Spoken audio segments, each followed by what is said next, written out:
जय हिंद प्यारे साथियों। आज इस वीडियो में हम बात करने जा रहे हैं उत्तराखंड के बारे में। उत्तराखंड से जितने भी प्रश्न आपके एग्जाम में बनते हैं उन सभी को देखने जा रहे हैं हम। उत्तराखंड से जो भी प्रश्न बनेगा, अगर आप इस वीडियो को कंप्लीट कर लेते हैं तो वो आपका नहीं छूटने वाला है। चाहे आप सेंट्रल गवर्नमेंट के एग्जाम की तैयारी कर रहे हैं या स्टेट गवर्नमेंट के या फिर किसी भी वनडे एग्जाम की तैयारी आप कर रहे हो, तो आप सभी को पता है स्टैटिक जीके का एक अहम रोल रहता है किसी भी एग्जाम में, जहां पर भी जीके जीएस आता है। तो हम इस वीडियो में उत्तराखंड का जितना भी स्टैटिक जीके बनता है, चाहे लेक्स हो गए, चाहे आपके ट्राइब्स हो गए, चाहे फेस्टिवल्स हो गए, चाहे आपके पासेस हो गए, चाहे आपका जो है जितना भी यहाँ पर रिवर सिस्टम हो गया, हाइड्रो पावर प्रोजेक्ट हो गए, नेशनल पार्क्स हो गए, उन सभी को इसमें देखने वाले हैं। उत्तराखंड से संबंधित जो भी स्टैटिक जीके का क्वेश्चन है वो सारे आप लोगों के बन जाएंगे इस वीडियो के बाद में। और ऐसा मैं क्यों कह रहा हूं, ये अभी थोड़ी देर में आप लोगों को पता चल जाएगा। तो चलिए शुरू करते हैं थोड़ा सा इस कहानी को। आप सभी को पता है, जब हम भारत की बात करते हैं तो भारत के उत्तर में स्थित है यहाँ पर उत्तराखंड। ये जो राज्य है यहाँ पर देखने को मिलता है उत्तराखंड, जहाँ पर नेपाल का पश्चिमी बॉर्डर हो जाता है। ये कंट्री कौन सा है? ये है नेपाल, और यहाँ पर पड़ता है चाइना। चाइना भी क्या, तिब्बत वाला रीजन है। तिब्बत वाला रीजन हत्या लिया है चाइना ने, तो यहाँ पर चाइना देखने को मिल जाएगा। तो जो उत्तराखंड है अपने दो इंटरनेशनल बॉर्डर शेयर करता है। किस किस के साथ? एक तो नेपाल हो गया और दूसरा चाइना हो गया। इन दोनों देशों के साथ उत्तराखंड इंटरनेशनल बॉर्डर भी शेयर करता है। ये भी कई बार एग्जाम आ जाता है आपके, जो है एग्जाम में आपका क्वेश्चन आ जाता है। चलिए, यदि हम उत्तराखंड की बात करें, इसका एक निक नेम भी है। इसका क्या निक नेम है सुनेंगे जरा। इसको जाना जाता है, जैसे आपके भी तो घर का नाम अलग, स्कूल का नाम अलग है, वैसे उत्तराखंड का भी एक निक नेम है। उत्तराखंड को देवभूमि के नाम से जाना जाता है। आपने सुना होगा देवभूमि उत्तराखंड। यदि उत्तराखंड के फॉर्मेशन की बात की जाए तो यूपी से अलग हुआ था उत्तराखंड। यूपी से अलग होकर उत्तराखंड बना है। कब अलग हुआ था आपको पता है? 9 नवंबर 2000 को। 9 नवंबर 2000 को उत्तराखंड का फॉर्मेशन हुआ था। और जब ये बना था उस समय पर उत्तराखंड भारत का 27वां राज्य हुआ करता था। 27th state of India. 27th state of India, Bharat का 27वां राज्य ये था। भारत का 27वां राज्य।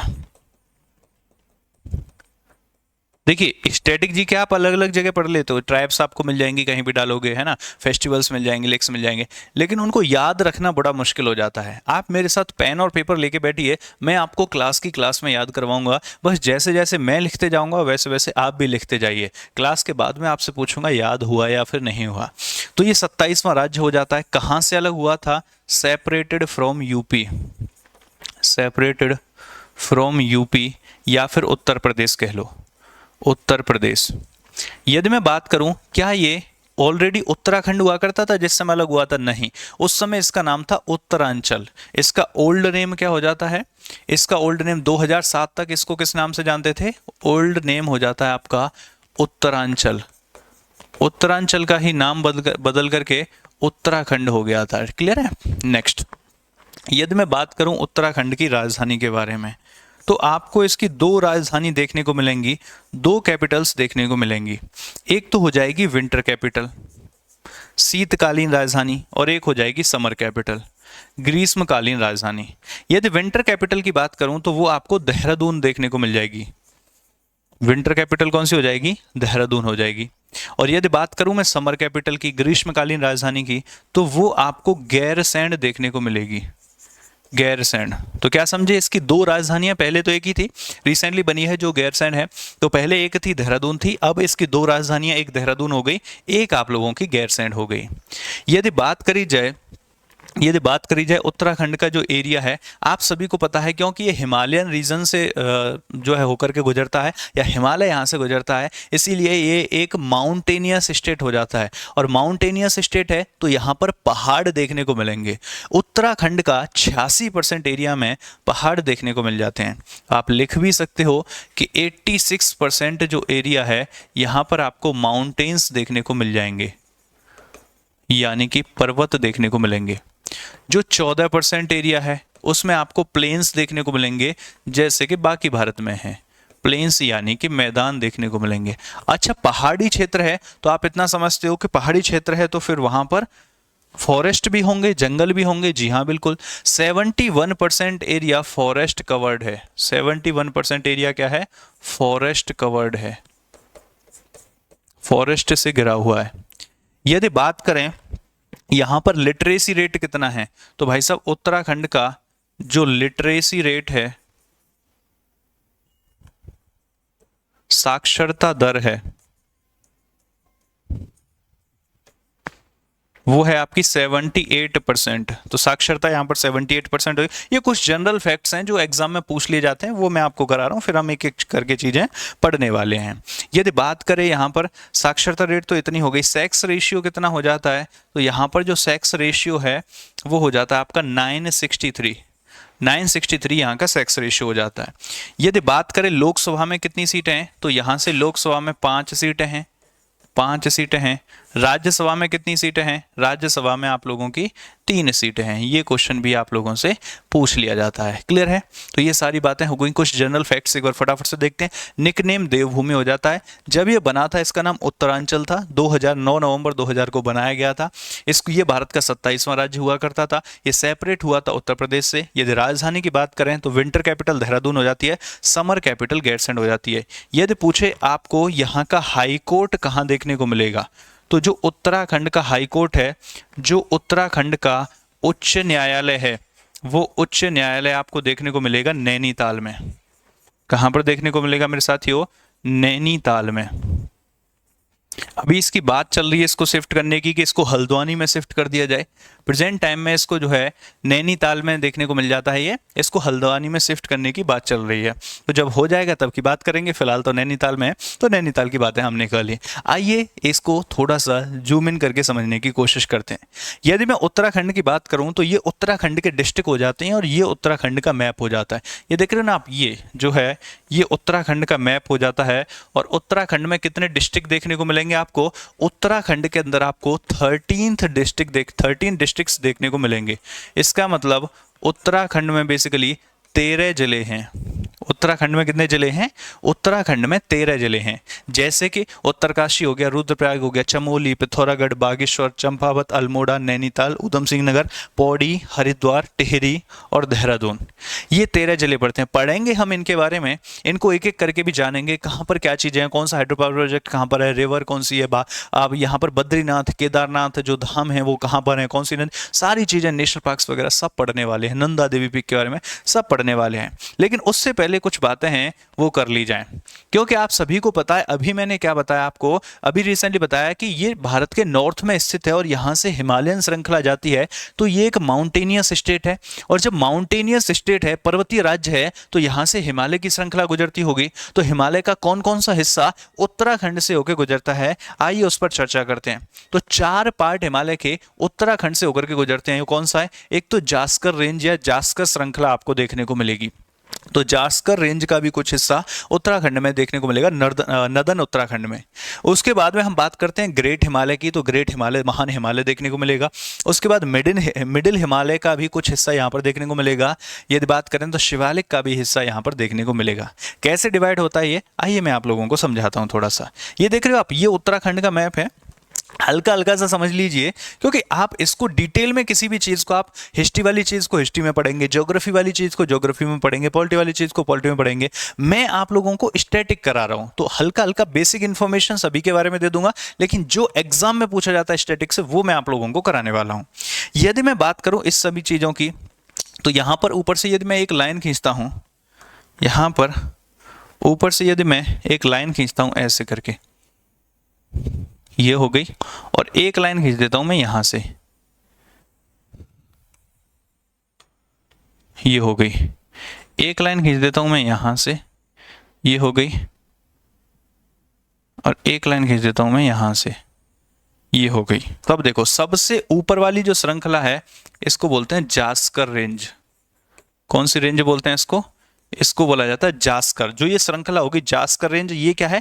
नदन पार्ट में जो आपका उत्तराखंड है, इस उत्तराखंड का ऊपर वाला जो हिस्सा है उसी को जास्कर रेंज कहा जाता है। यदि जास्कर रेंज के नीचे आए तो इसे बोलते हैं ग्रेट हिमालय। ग्रेट हिमालय। और ग्रेट हिमालय में ऊंची ऊंची चोटियां होंगी, इसीलिए यहाँ पर ऊंची ऊंची चोटियां हैं तो उन पर बर्फ जम जाती है, और बर्फ जम जाती है तो जो ग्लेशियर्स देखने को मिलते हैं वो आपको इसी रीजन में देखने को मिलेंगे।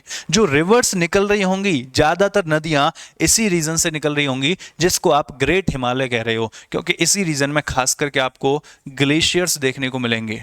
इसके बाद में जब थोड़ा सा और नीचे आएंगे तो पहाड़ों की हाइट थोड़ी कम हो जाएगी, इसीलिए इसको मिडिल हिमालय या फिर मध्य हिमालय कहा जाता है। और यदि मिडिल हिमालय की बात करूं, मध्य हिमालय की बात करूं, तो यहां पर बहुत ज्यादा ऊंची पीक्स तो नहीं है, लेकिन माउंटेनियस रीजन तो है। तो जो हिल स्टेशंस हैं जहां पर आप घूमने के लिए जाते हैं, पहाड़ों में चलिए चलते हैं, है ना, तो वो हिल स्टेशंस आपको यहीं पर देखने को मिलेंगे, यहाँ पर, ठीक है। इसके बाद में बात करते हैं तो शिवालिक आ जाता है। क्या? शिवालिक, जहाँ से पहाड़ों की शुरुआत होती है, जहाँ से पहाड़ों की शुरुआत होती है।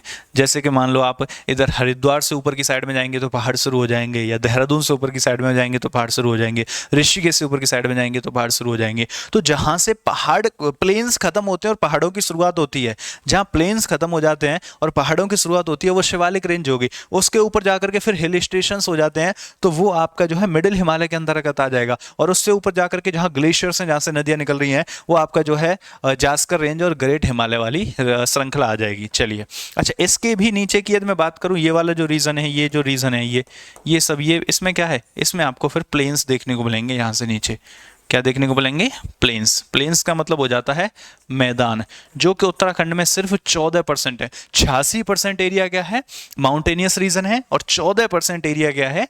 प्लेन्स वाला है। ये आप सभी को पता चल गई, ठीक है ना। तो हल्का हल्का सा हमने इसके बारे में जान लिया। आपसे क्या करता है, इनमें से कोई सी 3 रेंज दे देगा, एक कोई और रेंज दे देगा, निम्न में से कौन सी उत्तराखंड में नहीं है, ऐसा पूछ सकता है। या 4 रेंज दे देगा, इनको नॉर्थ से साउथ या साउथ से नॉर्थ की तरफ अरेंज करो, आपसे ये पूछ सकता है। इनमें से चारों ही ऑप्शन दे दिए, इनमें से पूछेगा सबसे सदर्न मोस्ट रेंज कौन सी है उत्तराखंड के अंदर, या सबसे नदर्न मोस्ट, सबसे उत्तरी जो है क्या भाग में, उत्तराखंड के उत्तरी भाग में कौन सी रेंज पड़ती है, तो जास्कर पड़ती है। सदर्न में कौन सी पड़ती है, तो शिवालिक पड़ती है, क्योंकि उससे नीचे तो फिर मैदान शुरू हो जाते हैं, प्लेन से शुरू हो जाते हैं।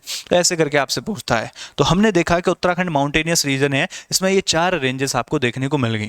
अब यहां से आगे हम एक एक डिस्ट्रिक्ट को पढ़ना शुरू करते हैं। यदि हम बात करें उत्तराखंड के डिस्ट्रिक्ट्स की, तो ये आप उत्तराखंड देख रहे हो, ये आप जो है उत्तराखंड देख रहे हो। उत्तराखंड में आपने देखा कि ये जो उत्तराखंड का मैप है, ये लगभग 2 कलर में आपको दिख रहा होगा।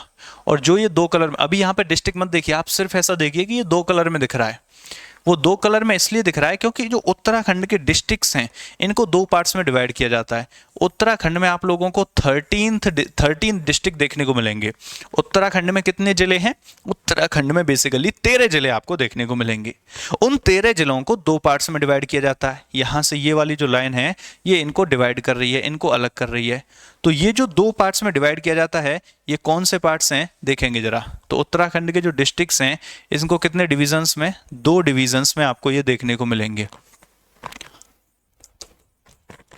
2 भागों में इनको विभाजित किया गया है। कौन कौन से? एक तो हो जाता है कुमाऊं रीजन, कुमाऊं रीजन। और जो उत्तराखंड के लोग हैं उनको तो पता होगा कुमाऊं रीजन के बारे में, जिसको कि कुमाऊं क्षेत्र बोला जाता है, कुमाऊं क्षेत्र जिसको बोला जाता है। दूसरा हो जाता है गढ़वाल रीजन। तो गढ़वाल और कुमाऊं, यही 2 क्षेत्र हैं मेनली, और यही इसी 2 प्रकार के लोग हैं जो मेजोरिटी में आपको देखने को मिलते हैं। गढ़वाल रीजन, जब हम इनकी ट्राइब्स की बात करेंगे तब भी पढ़ेंगे, जिसको गढ़वाल क्षेत्र बोला जाता है। कौन सा बड़ा है, कौन सा छोटा है, करने वाले हैं बात। अब देखिए कौन सा कुमाऊं रीजन है और कौन सा गढ़वाल रीजन है। ये वाला जो रीजन है, इसी को बोलते हैं कुमाऊं रीजन। क्या बोलते हैं? कुमाऊं रीजन। और इस वाले रीजन को बोलते हैं गढ़वाल रीजन, ठीक है ना। तो कुमाऊं रीजन कौन सा हो गया? जो उत्तराखंड के पूर्व की तरफ स्थित है या फिर ईस्ट की तरफ स्थित है, उसी को कुमाऊं रीजन बोलते हैं। और जो वेस्ट की तरफ स्थित है उसको गढ़वाल। और देख के पता चल रहा होगा कौन सा रीजन आपका बड़ा है, गढ़वाल वाला बड़ा हो जाता है। तो हम क्या लिखेंगे? जो ईस्ट भाग में है, जो ईस्ट पार्ट में है, जो पूर्वी भाग है उत्तराखंड का, जो पूर्वी भाग है वो आपको देखने को मिल जाएगा कुमाऊं रीजन। और जो उत्तराखंड का वेस्ट पार्ट है, जो पश्चिमी भाग है, वो आपको देखने को मिल जाएगा, जो पश्चिमी भाग है वो आपको देखने को मिल जाएगा गढ़वाल रीजन। तो Kumaon region and Garhwal region, ये दोनों आपको देखने को मिल गए। अब हम बात करते हैं कुमाऊं रीजन में कौन कौन से डिस्ट्रिक्ट्स आ जाते हैं और गढ़वाल रीजन में कौन से डिस्ट्रिक्ट, ये कौन से जिले हैं जो कुमाऊं रीजन में आते हैं और कौन से जिले हैं जो गढ़वाल रीजन में। क्योंकि बहुत अंदर जाकर के उत्तराखंड के एग्जाम्स के लिए भी क्वेश्चन बनाएगा, देन आपसे 3-4 डिस्ट्रिक्ट्स के नाम दे देगा और निम्न में से कौन सा कुमाऊं रीजन में नहीं है।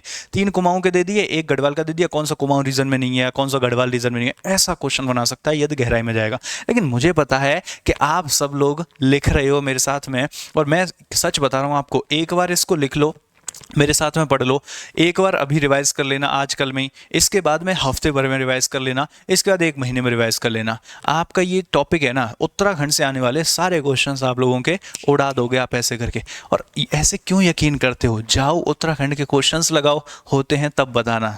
चलिए आ जाइए, तो एक एक करके थोड़ा सा समझने की कोशिश करते हैं, देखते हैं। आइए, जैसे मैंने कहा कि ये वाला जो बॉर्डर देख रहे हो ना आप, ये इसको थोड़ा सा बना लेते हैं, ठीक है ना, आराम से चलेंगे धीरे धीरे।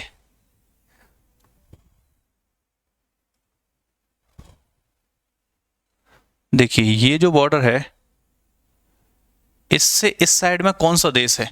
अभी मैंने शुरुआत में जब क्लास की एकदम शुरुआत करी थी तो मैंने बताया था ये वाला जो बॉर्डर है, इससे इधर कौन सा देश हो गया, चाइना, और इधर में कौन सा हो गया, नेपाल।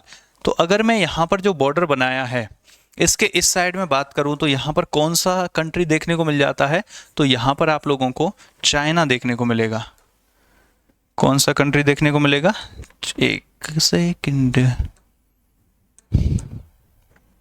यहाँ पर आप लोगों को चाइना देखने को मिलेगा, जिसको कि चीन कहा जाता है। और चीन भी क्या, चीन का भी तिब्बत वाला रीजन था और उसी तिब्बत को हड़प लिया चाइना ने, तो अब ये चाइना देखने को मिल जाता है। यदि मैं बात करूं इससे नीचे वाले की, यहाँ पर बात की जाए यदि इस वाले बॉर्डर की, ये जो है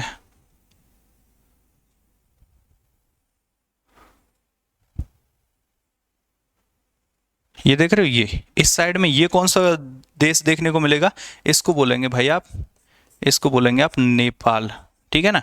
तो उत्तराखंड कौन कौन से देश के साथ अपना बॉर्डर शेयर करता है, एक तो चाइना के साथ शेयर करता है, एक आपका नेपाल के साथ शेयर करता है, ये आप लोगों ने समझ लिया।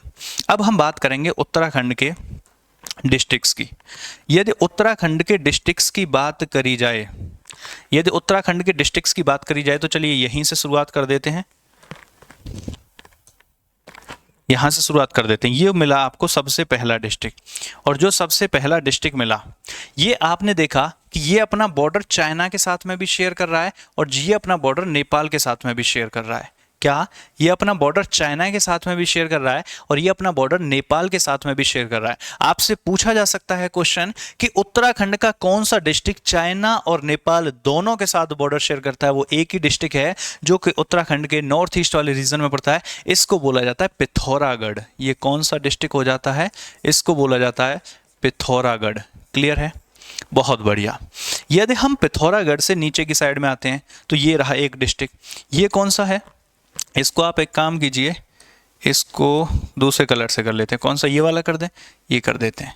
यदि इसकी बात करें तो इसको बोला जाएगा, ये हो जाता है बागेश्वर। कौन सा हो जाता है, बागेश्वर। बागेश्वर से जब हम नीचे की तरफ में आते हैं तो यहाँ पर ये जो डिस्ट्रिक्ट है इसको बोला जाता है, ये वाला कलर कर देते हैं, लाइट कलर रखते हैं, ये यहाँ से रख लेते हैं।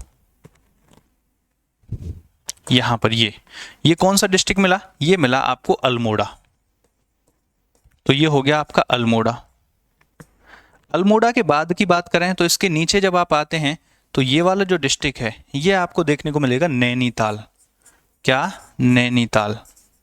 और नैनीताल के बाद में और नीचे की साइड में जब हम आते हैं तो ये वाला डिस्ट्रिक्ट कौन सा देखने को मिलेगा आपको, ऊधम सिंह नगर। क्या, ऊधम सिंह नगर, ऊधम सिंह नगर। और ये जो बचा एक, ये कौन सा बच गया, ये हो जाता है आपका कौन सा कलर किया जाए, इसमें रेडिश कर देते हैं, ये कर देते हैं। ये जो रीजन बच गया इसको बोलते हैं चंपावत। कौन सा हो गया, चंपावत। अब ध्यान रखना जरा, कौन कौन से करा दिए मैंने आपको। यहां पर फिर से एक बॉर्डर बनाएंगे तो ये जो लाइन देखने को मिलेगी आपको, ये वाली, और मोटी बना देते हैं इसको, ये वाली जो लाइन देखने को मिलेगी आपको, देख रहे हो, ये बॉर्डर डिसाइड करती है किसका, ये बॉर्डर डिसाइड करती है आपका गढ़वाल और कुमाऊं रीजन का। ये हो गया आपका कुमाऊं रीजन। ये वाला जो रीजन अभी बन चुका है इसी को बोलते हैं कुमाऊं रीजन। तो कुमाऊं रीजन में कौन कौन से डिस्ट्रिक्ट आपको देखने को मिले? तो कुमाऊं क्षेत्र में आपको डिस्ट्रिक्ट देखने को मिले, सबसे पहला तो हो गया पिथौरागढ़, इसके बाद में दूसरा हो गया बागेश्वर, तीसरा हो गया अल्मोड़ा, चौथा हो गया चंपावत, पांचवा हो गया नैनीताल और छठवां हो गया ऊधम सिंह नगर। अब यहां से एक क्वेश्चन और बन जाता है कि उत्तराखंड के कितने डिस्ट्रिक्ट नेपाल के साथ बॉर्डर शेयर करते हैं? तो नेपाल के साथ भाई आपने देखा पिथौरागढ़ करता है, चंपावत करता है और ऊधम सिंह नगर करता है। यहां कहीं लिख लेते हैं भाई नेपाल के साथ में उत्तराखंड के कौन कौन से डिस्ट्रिक्ट बॉर्डर शेयर करते हैं। तो इधर लिखेंगे जो नेपाल है, नेपाल के साथ में उत्तराखंड के कौन कौन से डिस्ट्रिक्ट बॉर्डर शेयर करेंगे। तो हम लिखेंगे जरा कौन कौन से हो गए। एक तो हो गया भाई आपका पिथौरागढ़, ऊपर की साइड से जब हम आएंगे तो एक तो हो गया पिथौरागढ़, दूसरा कौन सा हो गया बताना। पिथौरागढ़ के नीचे चंपावत हो गया, चंपावत हो गया, और चंपावत के नीचे ऊधम सिंह नगर हो गया। ये भी तो नेपाल के साथ बॉर्डर शेयर कर रहा है। तो ये 3 डिस्ट्रिक्ट हैं जो ऊधम सिंह नगर हो गया, ये 3 डिस्ट्रिक्ट हैं जो बॉर्डर शेयर करते हैं नेपाल के साथ में। क्लियर है कहानी, समझ में आ गई? चलें आगे। तो ये हो गया आपका कुमाऊं रीजन। अब हम बात करते हैं गढ़वाल रीजन की। अब हम गढ़वाल क्षेत्र की तरफ बढ़ते हैं। जब हम गढ़वाल क्षेत्र की तरफ बढ़ेंगे तो यहाँ पर जो सबसे पहला है, जो सबसे पहले पढ़ने वाला है वो पढ़ेगा ये रहा, ये इसको बोलते हैं उत्तरकाशी। इसको क्या बोला जाएगा? इसको बोला जाएगा उत्तरकाशी। क्लियर है? उत्तरकाशी। उत्तरकाशी के यदि साइड की बात करेंगे तो उत्तरकाशी के ही पास में यहां पर देखने को मिलेगा ये उत्तरकाशी के पास में ये वाला जो है इसको बोला जाता है चमोली। उत्तरकाशी और चमोली के बीच में ये जो रीजन दिख रहा है आपको, इसको बोला जाएगा रुद्रप्रयाग। क्या बोला जाएगा? रुद्रप्रयाग। रुद्रप्रयाग। रुद्रप्रयाग के साइड में यदि हम बात करेंगे तो आपको देखने को मिलेगा ये वाला रीजन, इसको बोला जाता है टेहरी। इसको क्या बोला जाता है? इसको बोला जाता है टेहरी। टेहरी के बगल में ये वाला जो रीजन है इसको बोला जाएगा आपका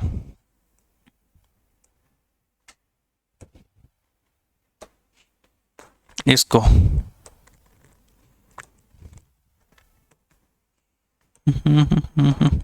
इसको बोला जाएगा आपका देहरादून। क्या बोला जाएगा? देहरादून, जो कि कैपिटल भी है, तो देहरादून डिस्ट्रिक्ट हो जाता है। देहरादून के नीचे की साइड में आएंगे तो ये वाला जो रीजन है ये कहलाता है आपका हरिद्वार। देहरादून से जब हम नीचे की साइड में आते हैं तो ये वाला जो रीजन है ये आपका हरिद्वार कहलाता है ना। हर की पौड़ी, कुंभ मेला कहाँ देखने को मिलेगा आपको? हरिद्वार में देखने को मिलेगा। तो हर की पौड़ी, हरिद्वार यहाँ पर देखने को मिलेगा। अब ये वाला जो क्षेत्र बचा इसे क्या बोलेंगे? तो भाई साहब इसको बोला जाएगा, इसके लिए बना देते हैं नया कलर, और वो कौन सा होगा इसमें बताओ, कौन सा कलर किया जाए? इसमें नीला कर दें? नहीं, ये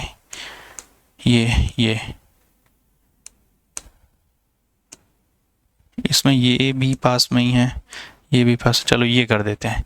तो इसमें हो गया ये कलर। और ये कौन सा रीजन है? इसे बोलते हैं पौड़ी गढ़वाल। कौन सा रीजन है ये? पौड़ी गढ़वाल रीजन। क्या समझे? ये हो गए उत्तराखंड के 13 डिस्ट्रिक्ट। समझ में आई कहानी? थोड़ी बहुत कहानी समझ में आई। यदि इसका भी यहां पर बनाया जाए ऐसे करके तो ये उत्तराखंड की कहानी है। थोड़ी सी आप लोगों को समझ में आ गई होगी, आई होप। ठीक है ना? कितने देशों के साथ अपना बॉर्डर शेयर करता है, इंटरनेशनल बॉर्डर? ये देखो, ये हल्का सा जो दिख रहा है ना, ये हिमाचल प्रदेश के साथ में हो जाता है। और नीचे तो फिर आपको पता ही है, नीचे की साइड में, अरे नीचे की साइड में तो आपको पता ही है कौन सा पड़ेगा स्टेट भारत का? उत्तर प्रदेश, जहां से ये अलग हुआ था। तो नीचे पड़ता है उत्तर प्रदेश,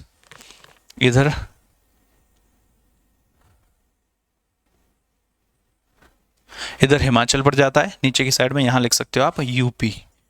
ठीक है ना? ये हो गए आपके इसके डिस्ट्रिक्ट्स। एक बार फिर से देख लेते हैं, फटाफट से सुनिएगा जरा।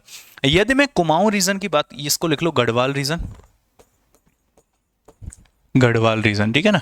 अब सुनो, कुमाऊं रीजन की बात करूं तो कुमाऊं रीजन में आपने देखा पिथौरागढ़ हो गया, बागेश्वर हो गया, अल्मोड़ा हो गया, चंपावत, नैनीताल और उधम सिंह नगर, ये डिस्ट्रिक्ट देखने को मिले। यदि मैं बात करूं कुमाऊं रीजन में तो यहाँ इसमें गढ़वाल रीजन में तो उत्तरकाशी हो गया, चमोली, रुद्रप्रयाग, टिहरी, देहरादून, हरिद्वार और पौड़ी गढ़वाल हो गया। ऐसे करके हमने इसको डिवाइड कर दिया। दूसरी बात मैंने आप लोगों को जो बताई वो ये बताई कि यहाँ पर इंटरनेशनल बॉर्डर जो ये नेपाल के साथ शेयर कर रहा है उसमें 3 डिस्ट्रिक्ट आपने देखे, पिथौरागढ़ देखा, चंपावत देखा और उधम सिंह नगर देखा। ये तीनों डिस्ट्रिक्ट बॉर्डर शेयर करते हैं नेपाल से। लेकिन चाइना से कौन सा डिस्ट्रिक्ट बॉर्डर शेयर करते हैं देखेंगे तो एक तो उत्तरकाशी हो जाएगा, दूसरा चमोली हो जाएगा और तीसरा पिथौरागढ़ हो जाएगा। तो हम यहाँ पर लिखेंगे जरा कि यहाँ पर चाइना के साथ कौन कौन बॉर्डर शेयर करता है। चाइना की बात करें तो चाइना के साथ बॉर्डर शेयर करते हैं उत्तराखंड के 3 डिस्ट्रिक्ट। वो 3 डिस्ट्रिक्ट कौन कौन से हैं?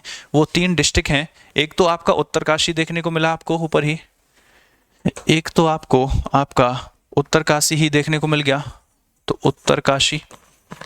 उत्तरकाशी के अलावा फिर जब हम बात करेंगे दूसरा तो चमोली देखने को मिलेगा, और चमोली के बाद में जब हम तीसरी बात करेंगे तो तीसरा आपको पिथौरागढ़ देखने को मिलेगा। और आप इसमें लिख भी सकते हैं कि पिथौरागढ़ एक ऐसा डिस्ट्रिक्ट है जो दोनों के साथ बॉर्डर शेयर करता है। पिथौरागढ़ एक ऐसा डिस्ट्रिक्ट हो जाता है जो अपना बॉर्डर दोनों देशों के साथ में शेयर करता है, चाहे तो वो चाइना हो गया और चाहे तो वो नेपाल हो गया। तो ये कुछ बातें हैं जो हमने बॉर्डर से रिलेटेड की। समझ आ गई आप लोगों को? आप स्क्रीनशॉट लेना चाहें तो यहाँ से ले भी सकते हैं, है ना, तो आप यहाँ से स्क्रीनशॉट भी ले सकते हैं। आई होप ये बातें आप लोगों को समझ आ गई होंगी। अगर आ गई हैं तो बताइए, फिर हम आगे की तरफ चलते हैं।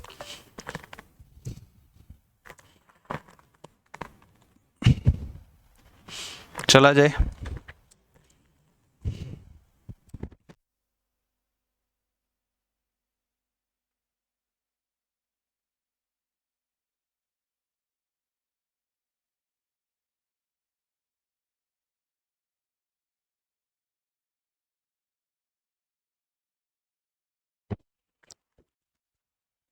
चलिए, तो अब हम एक एक करके समझ लेते हैं स्टैटिक जीके के टॉपिक्स को। तो सबसे पहले जो हमारा टॉपिक है वो आ जाता है नेशनल पार्क्स, राष्ट्रीय उद्यान। उत्तराखंड में कौन कौन से राष्ट्रीय उद्यान पड़ते हैं, हम उनकी बातें करते हैं। देखिए, उत्तराखंड में राष्ट्रीय उद्यान की बात करूं तो जैसे आप देख सकते हो ये आपका जिम कॉर्बेट है। उत्तराखंड में बेसिकली 6 नेशनल पार्क्स देखने को मिलेंगे आपको। कितने? 6 नेशनल पार्क देखने को मिल जाएंगे आपको जो आपके एग्जाम में आते हैं। ये 6 याद कर लीजिए, उत्तराखंड से नेशनल पार्क्स में आने वाला क्वेश्चन खत्म, इसके अलावा नहीं आएगा। इनके क्या क्या फैक्ट्स हैं वो भी बताता हूं। जैसे आप जिम कॉर्बेट देख सकते हो, ये आपको जिम कॉर्बेट देखने को मिल गया है। इस नेशनल पार्क की बात करें तो फूल देखने को मिले हैं, तो इसको वैली ऑफ फ्लावर्स कहा जाता है। यही क्या है? वैली ऑफ फ्लावर्स हो जाता है।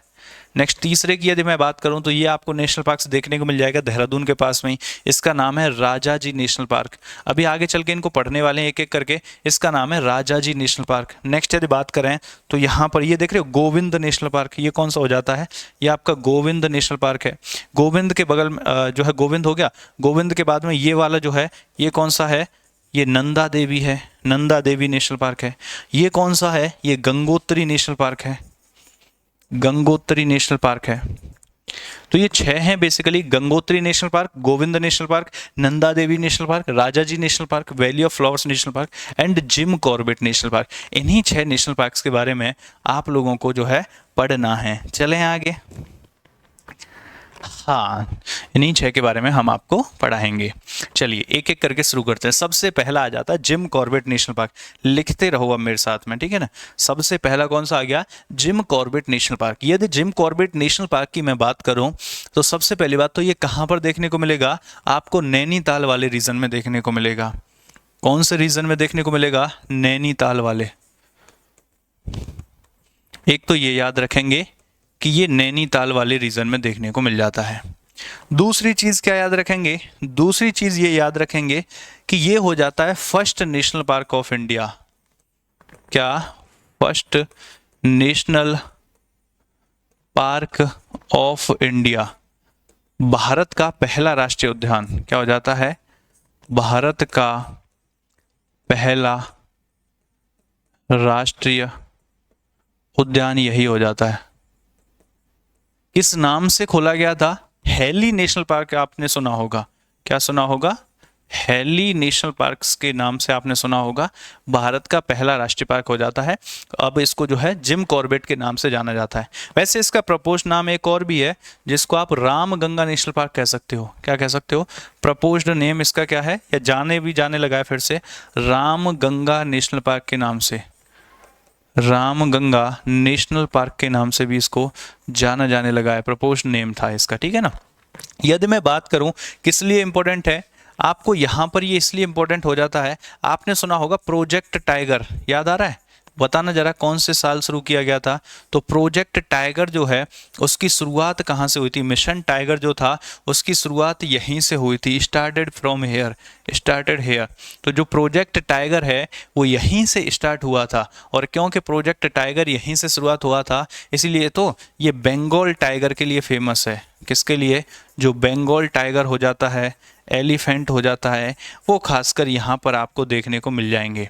तो 2-3 बातें मैंने आप लोगों को बताई। सबसे पहली बात तो ये नैनीताल रीजन में देखने को मिलेगा, फर्स्ट टाइगर रिजर्व हो जाता है। इसका नया नाम रामगंगा नेशनल पार्क के नाम से देखने को मिलेगा। जब पहला खोला गया था तो इसका नाम था Hailey National Park. Project Tiger की मैं बात करूं तो 1973 का यहीं से देखने को मिली थी। बंगाल टाइगर एलिफेंट के लिए ये फेमस हो जाता है, तो इसीलिए जिम कॉर्बेट नेशनल पार्क आपके लिए मोस्ट इंपॉर्टेंट हो जाता है। उत्तराखंड से जब क्वेश्चन बनेगा तो चांसेस यही हैं कि 50% तो इसी में से पूछा जाए, और बचेगा हुआ 50% फिर बाकी जो 5 नेशनल पार्क हैं वहाँ से पूछ लिया जाता है। क्लियर हुआ? चलें आगे। साथ के साथ नोट भी करते रहो मेरे भाइयों, साथ के साथ आपको इसको नोट भी करना है।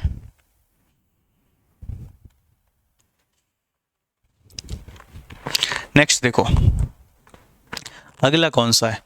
Nanda Devi and valley of flowers. Nanda Devi और valley of flowers national park की यदि मैं बात करता हूं तो यहां पर आपको देखने को मिलेगा नंदा देवी बायोस्फीयर रिजर्व। क्या देखने को मिलेगा? ये दोनों ही पढ़ते हैं। सबसे पहले तो लिख लो आप चमोली में। कहां देखने को मिलेंगे? चमोली में। ये वाला भी कहां देखने को मिलेगा आपको? ये वाला भी चमोली में देखने को मिलेगा। अब देखो हुआ क्या, आपको देखने को मिलेगा चमोली में Nanda Devi biosphere reserve, Nanda Devi biosphere reserve, और ये दोनों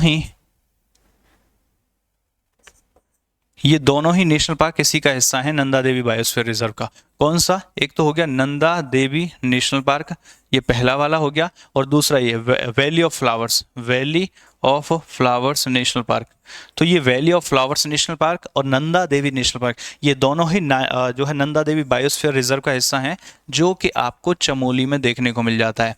और चमोली कहाँ पर पड़ता है? आपको पता है उत्तरकाशी से जैसे ही हम ईस्ट की तरफ चलते हैं तो वहीं पर आपको चमोली देखने को मिल जाता है। जब हम उत्तरकाशी से उत्तराखंड में कह रहा हूँ, हाँ उत्तराखंड में भी कह लो, ईस्ट की तरफ जैसे ही चलते हैं तो उत्तरकाशी से जैसे ईस्ट की तरफ चलते हैं तो ये चमोली, तो उत्तराखंड और उत्तरकाशी और पिथौरागढ़ के बीच में चमोली देखने को मिल जाता है, जहां पर ये दोनों नेशनल पार्क थे। कौन कौन से हो गए?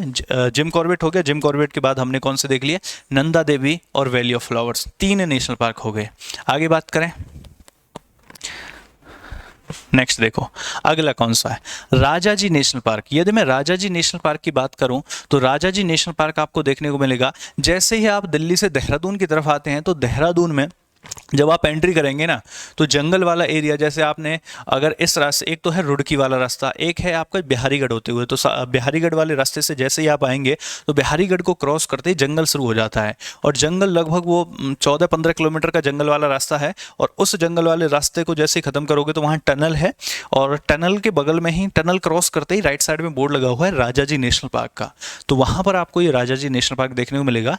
और ये ऐसा नहीं है कि सिर्फ देहरादून डिस्ट्रिक्ट में ही फैला हुआ है, देहरादून में भी है, हरिद्वार में भी है, और आपका जो है ये पौड़ी गढ़वाल में भी है। तो आप लिख भी सकते हो यहाँ पर, एक तो देखने को मिलेगा देहरादून में, दूसरा देहरादून के बाद में देखने को मिलेगा हरिद्वार में, और हरिद्वार के बाद में तीसरा देखने को मिलेगा पौड़ी गढ़वाल में, पौड़ी गढ़वाल में। इन तीनों में फैला हुआ है। कौन सा है ये? Rajaji national park. Most important हो जाता है राजाजी नेशनल पार्क भी। नेक्स्ट बात करते हैं गंगोत्री नेशनल पार्क की। यदि मैं गंगोत्री नेशनल पार्क की बात करूं तो ये आपको देखने को मिलेगा उत्तरकाशी में। कहां पर? उत्तरकाशी में।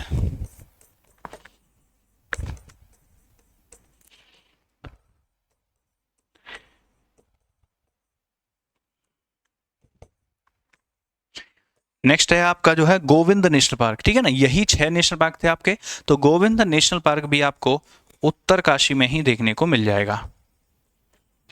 ये भी कहां पर हो गया, उत्तरकाशी में हो गया। तो गोविंद नेशनल पार्क और गंगोत्री नेशनल पार्क ये दोनों के दोनों ही कहां हो गए, उत्तरकाशी में। क्लियर है, आई बात है समझ में, लिख लिया है तो बता दो, फिर हम चलते हैं थोड़ा सा और आगे।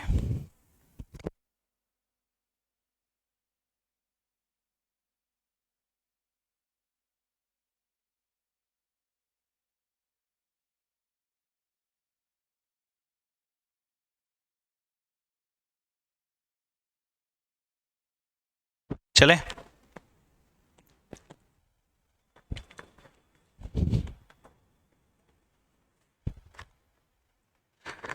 ओहो, नेक्स्ट कौन सा आ गया, नेशनल पार्क। देखिए 6 ही याद करने थे आपको, 6 पूरे हो गए। इसके बाद में हम बात करते हैं माउंटेन पासेस की। माउंटेन पासेस होते क्या हैं, देखिए पहाड़ होते हैं, बहुत ज्यादा ऊंचे होते हैं। तो पहाड़ जब बहुत ज्यादा ऊंचे हो जाते हैं, जैसे मान लीजिए ये पहाड़ है,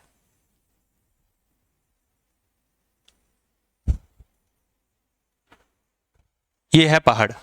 अब इस पहाड़ में मान लीजिए ये पहाड़ है और इस पहाड़ के दूसरी साइड मुझे जाना है, तो मैं कैसे जाऊंगा। ऐसा नहीं है कि पहाड़ जब मुझे दिख रहा है तो मैं इसकी जो सबसे ऊंची वाली चोटी है पहले उस पर चढ़ूंगा फिर उसके ऊपर से जाऊंगा, नहीं। मैं देखूंगा कि इस पहाड़ में सबसे नीचे रास्ता कौन सा दिख रहा है, तो ये नीचे रास्ता दिख रहा है, देख रहे हो, एक वैली जैसी एक घाटी जैसी दिखेगी, तो यहां से जाने का रास्ता बना लिया जाएगा।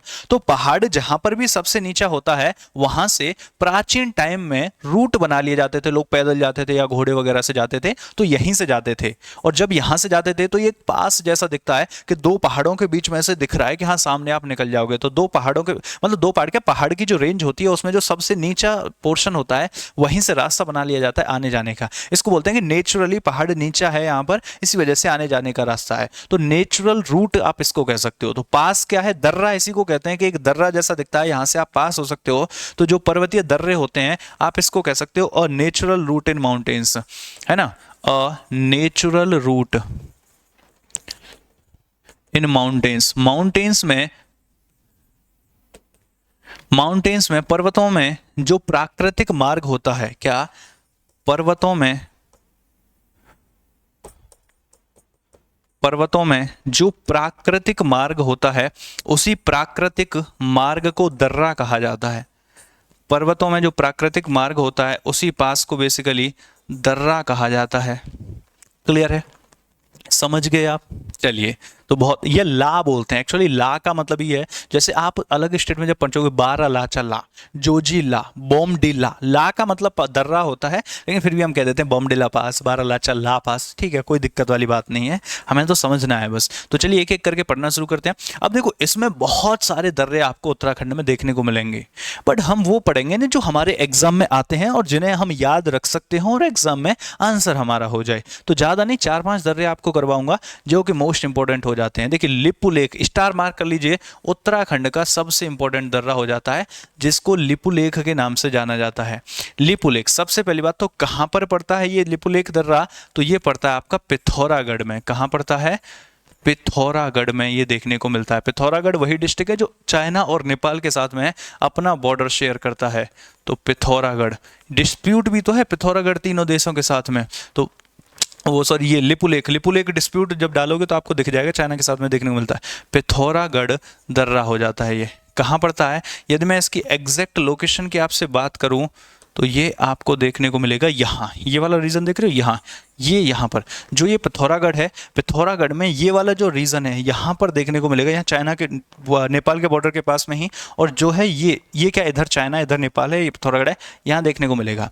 किसको कनेक्ट कर रहा होगा, तो ये कौन सा रीजन है, तिब्बत वाला रीजन है, तो ये तिब्बत को कनेक्ट कर रहा होगा किससे, इंडिया के पिथौरागढ़ से। तो पिथौरागढ़ से तिब्बत कह लो या फिर उत्तराखंड से चाइना कह लो, बात तो वही हो जाएगी। तो आप यहाँ पर लिख सकते हैं कि ये किसको कनेक्ट करता है, ये आपका उत्तराखंड को कनेक्ट करता है। तो इट कनेक्ट्स, ये जोड़ता है, किसको जोड़ता है, उत्तराखंड को चाइना से। और चाइना का कौन सा रीजन हो जाता है, यदि उत्तराखंड में बात करूं तो कौन सा डिस्ट्रिक्ट हो गया, पिथौरागढ़ हो गया। उत्तराखंड का कौन सा रीजन हो गया, पिथौरागढ़ हो गया। और यदि बात करूं चाइना में जो तिब्बत वाला रीजन है, ये हमें वहां पर देखने को मिल जाता है। क्लियर है ना। और यहीं से कैलाश मानसरोवर के लिए रूट भी जाता है। तो a route to Kailash Mansarovar, आप क्या लिख सकते हैं, a route to Kailash Mansarovar.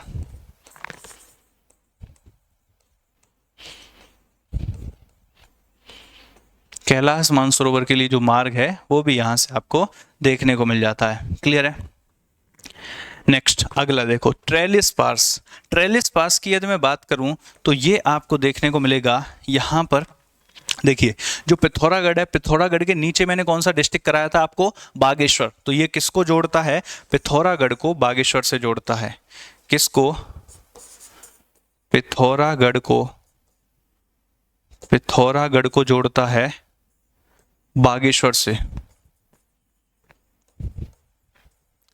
मैंने बताया नेचुरल रूट जो होता है उसी को दर्रा कहा जाता है। तो ये पिथौरागढ़ को बागेश्वर से जोड़ता है, या फिर नंदा देवी को, नंदा देवी को नंदकोट से, नंदकोट, ये भी आपको देखने को मिल जाएगा। क्लियर है ना। तो ये तो ऐसा जरूरी नहीं कि इस दर्रे के मुंह पर भी नंदा देवी है। नंदा देवी दूर हो सकती है, नंदकोट दूर हो सकता है, लेकिन इस रास्ते से लोग जाते हैं, ये कहना चाह रहा है। तो आप कह सकते हैं ऐसा तो नहीं, उत्तराखंड हो गया चाहे चाइना हो गया, तो ऑप्शन आपको कुछ भी दे सकता है, दूर वाले भी दे सकता है और पास वाले भी दे सकता है। लिखो फटाफट से, लिखो फटाफट से।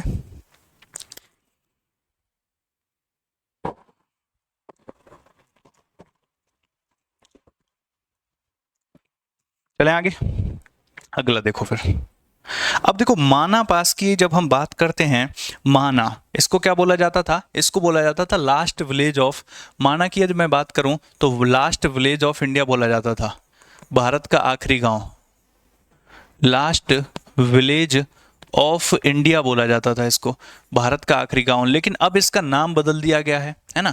तो अब इसका नाम भारत सरकार ने बदल के कर दिया, लास्ट नहीं, फर्स्ट विलेज ऑफ उत्तराखंड। तो हम लास्ट क्यों कहेंगे, हम इसको कहेंगे first village of Uttarakhand, Bharat का पहला गांव। तो first village of India, Bharat का पहला गांव, भारत का पहला गांव ये हो जाता है। यदि बात करें कहां पर देखने को मिलेगा, तो चमोली में। कहां देखने को मिलेगा, तो आप लिखेंगे चमोली, नियर नंदा देवी।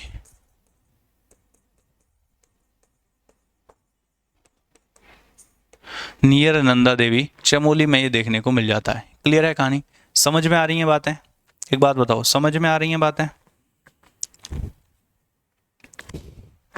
अच्छा आखिरी गांव, बहुत बढ़िया। तो यहीं पर माना पास देखने को मिला। अच्छा नीति पास की बात करें तो ये भी तिब्बत को जोड़ता है। किसको जोड़ता है, इंडिया को तिब्बत से जोड़ता है।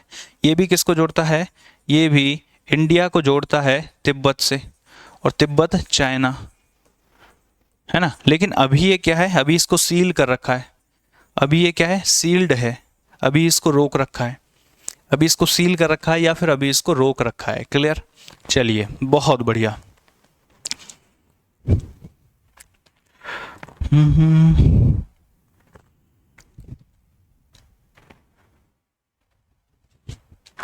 नेक्स्ट चलें, अगला देखो।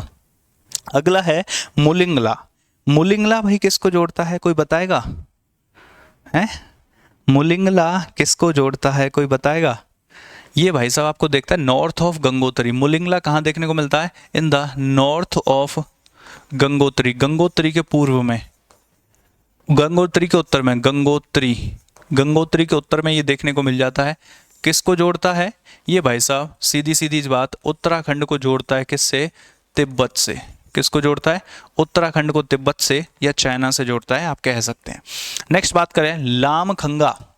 लामखंगा की यदि बात की जाए तो लामखंगा जो पास है, इट कनेक्ट्स, किसको जोड़ता है, इट कनेक्ट्स उत्तराखंड को जोड़ता है किस, उत्तरांचल से, हिमाचल से। It connects Uttarakhand, Uttarakhand to Himachal Pradesh, Uttarakhand को हिमाचल प्रदेश से जोड़ता है। देखिए बहुत ही सटीक और जो एग्जाम में पूछे जाने वाला कंटेंट है वो मैं आपको करा रहा हूँ। तो ध्यान से इसको नोट कीजिए और पढ़िए। और इसको पढ़ने के बाद में ऐसा नहीं है मान लिया आपने कि ये सटीक था, नहीं, इसके बाद में आप उत्तराखंड के क्वेश्चंस तो लगाइए, उत्तराखंड स्टैटिक जीके के, और चेक कीजिए आपसे हो रहे हैं या नहीं हो रहे हैं। किसी भी आप एग्जाम की तैयारी कर रहे से, आप सीजीएल, सीपीओसी, एमटीएस, जिस भी एग्जाम की तैयारी कर रहे सही, कोई भी वनडे, एनडीए, सीडीएस वगैरह किसी की भी, तो उत्तराखंड वाले रीजन से आने वाले स्टैटिक जीके के जो भी क्वेश्चंस हैं प्रीवियस ईयर 5 साल 10 साल के लगा के देखिए, आपसे हो पाए तभी तो फायदा है, वरना क्या फायदा है ऐसे पढ़ते रहने का। सबसे जरूरी चीज क्या है, आपसे प्रीवियस ईयर बन रहे हैं या नहीं बन रहे हैं, आपसे मॉक टेस्ट में क्वेश्चंस बन रहे हैं या नहीं बन रहे। और मैं आपसे कह सकता हूं कि उत्तराखंड की स्टैटिक जीके से बनने वाले सारे क्वेश्चंस को आप इससे उड़ा लोगे। तो ऐसे ही मेरी बातों पर यकीन क्यों करना है, आप देखिए बाकायदा प्रैक्टिकली प्रीवियस ईयर लगा के देखिए, आप मॉक टेस्ट लगा के देखिए, देन आपको पता चल जाएगा, ठीक है ना। बहुत ही छांट करके इसको कंपाइल किया गया। ये दर्रे आप जब डालोगे ना, बहुत सारे दर्रे, बहुत सारे लेक्स आपको मिल जाएंगे, लेकिन जो 7-7 8-8 दर्रे या 7-7 8-8 लेक्स मैं आपको कराने वाला हूँ वो बहुत ही सोच समझ करके और छांट करके आपको दिए गए, इसमें समय दिया गया, देन आपके सामने ये क्लास हाजिर की गई है। आइए जरा, ठीक है ना। तो ये हो गया it connects Uttarakhand to Himachal. Uttarakhand में जो हर्षिल वैली है उसको जोड़ता है, तो उत्तराखंड का जो एरिया है वो कौन सा हो गया, हर्षिल हो गया। और यदि बात करें हिमाचल की तो किन्नौर हो गया, तो हर्षिल को किन्नौर से जोड़ता है आपका लामखांगा दर्रा। हर्षिल को कहां से जोड़ता है, किन्नौर से जोड़ता है लामखांगा दर्रा। क्लियर है। नामा पास, अच्छा ये तो कीथू को धर्मा वैली से जोड़ता है, कीथू वैली को धर्मा वैली से। It connects Kuthi to Darma valley, Kuthi को धर्मा वैली से जोड़ता है। कौन सा, नामा पास। कहां पर पड़ता है ये आपका पिथौरागढ़ में आपको देखने को मिल जाएगा। कहां पर देखने को मिलेगा, पिथौरागढ़ में। तो ये हो गए आपके पास इस, बताओ लिख लिया आपने, नहीं नोट किया तो फटाफट से नोट कीजिए, फिर हम आगे बढ़ते हैं। फटाफट से नोट कीजिए, फिर हम आगे बढ़ते हैं।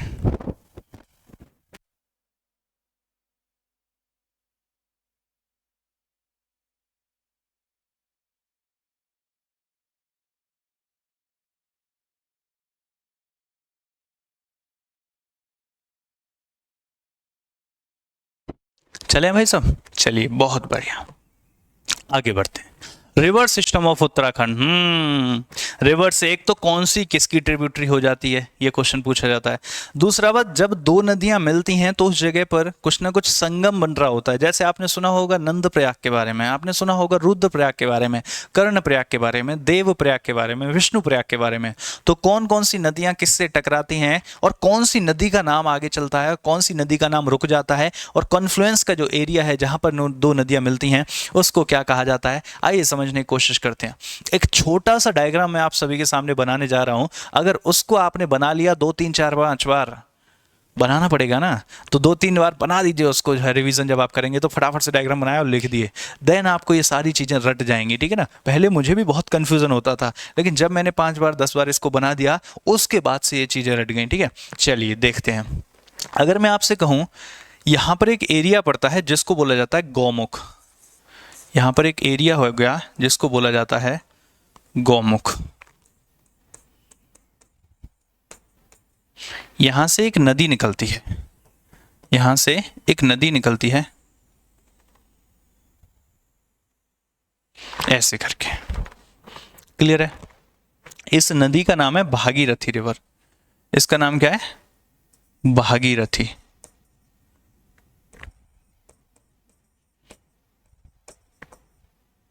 बस इतना याद कर लीजिए। अगर आपने ये याद कर लिया ना, बाकी सारा रिवर सिस्टम तो आपको याद हो गया, ये सब मान लीजिए। अगर आपने ये याद कर लिया, मान लीजिए बाकी सारा रिवर सिस्टम आपको याद हो गया। और ये तो सिंपल सा यार, एक भागीरथी रिवर बह रही है, बात खत्म, क्लियर है। चलिए इतना तो आपको आता ही है, मतलब ये वाला तो आपको आता था, इसकी तो कोई बात ही नहीं करते हम तो यहाँ से आगे की बात करेंगे। और जब हम यहाँ से आगे की बात करेंगे तो हम कौन सी बात करेंगे, सुनना जरा। यहां से एक नदी आती है,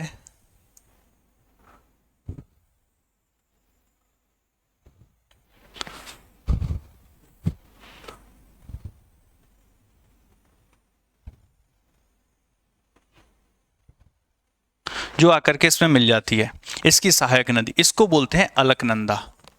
क्या बोलते हैं, अलकनंदा रिवर।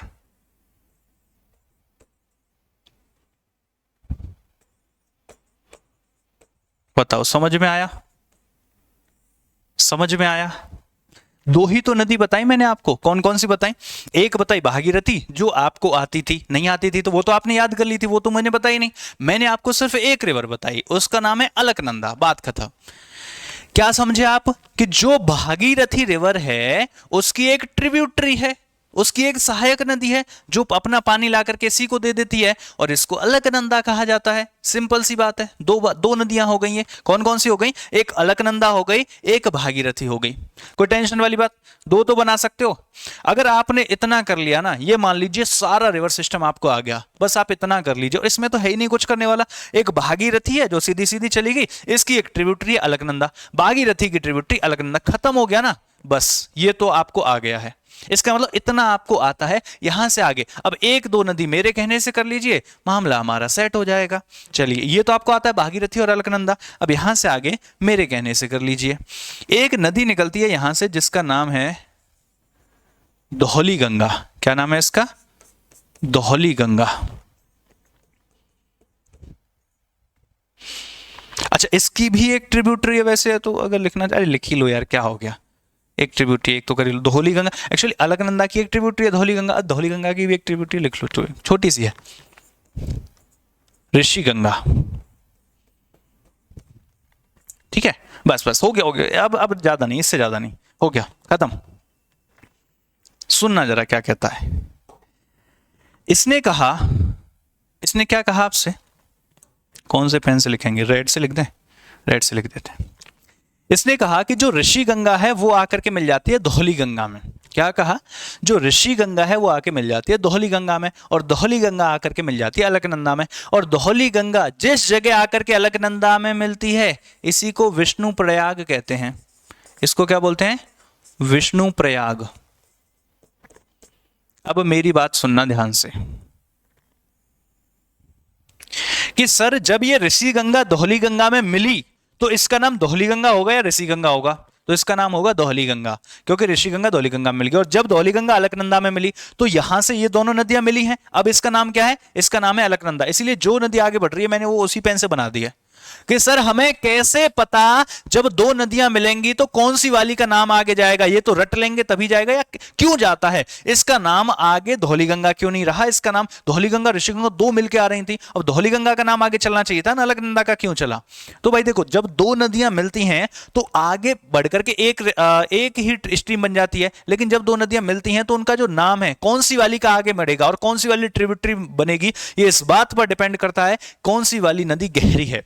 जो गहरी होती है उसका नाम आगे बढ़ता है। तो जब यहां पर ये दोनों नदियां मिली, धौली गंगा गहरी थी, इसका नाम आगे बढ़ा, धौली गंगा और अलकनंदा मिली तो इसका नाम आगे इसलिए बढ़ा क्योंकि अलकनंदा गहरी थी, तो अलकनंदा आगे बढ़ गई, और जहां पर ये मिली नदियां इसको विष्णु प्रयाग कहा गया। कोई दिक्कत नहीं है, बस इतना तो आपको आ गया, सिंपल सा था, खत्म हो गई। एक यहां पर ये देखी भागीरथी, भागीरथी की ट्रिब्यूटरी अलकनंदा, अलकनंदा की ट्रिब्यूटरी थी धौली गंगा, और धौली गंगा की ट्रिब्यूटरी थी ऋषि गंगा। सिंपल सी बात है, कोई बात नहीं। चलिए आगे चलते हैं यहां से। जब आप यहां से आगे जाओगे तो ऐसा पाओगे कि यहां पर एक और नदी है जो आकर के मिल जाती है। कौन सी लोगे बताओ? कौन से पेन से करें? ये पेन ले लेते हैं, ये ले लेते हैं। यहां से आकर के एक और नदी है जो मिल जाती है इसमें, यहां पर, और इस नदी का नाम थोड़ा सा बड़ा कर लेते हैं। यहां से आकर के एक और नदी है जो इसमें मिल जाती है, और इस नदी का नाम है नंदाकिनी। इस नदी का नाम क्या है? नंदाकिनी। तो नंदाकिनी भी आकर के मिल गई किसमें? अलकनंदा में, और यहां से फिर भी अलकनंदा। नंदाकिनी जिस जगह पर आकर के मिली इसको बोला जाता है नंद प्रयाग, क्योंकि नंदाकिनी आई इसलिए ये क्या कहलाया? ये नंद प्रयाग कहलाया।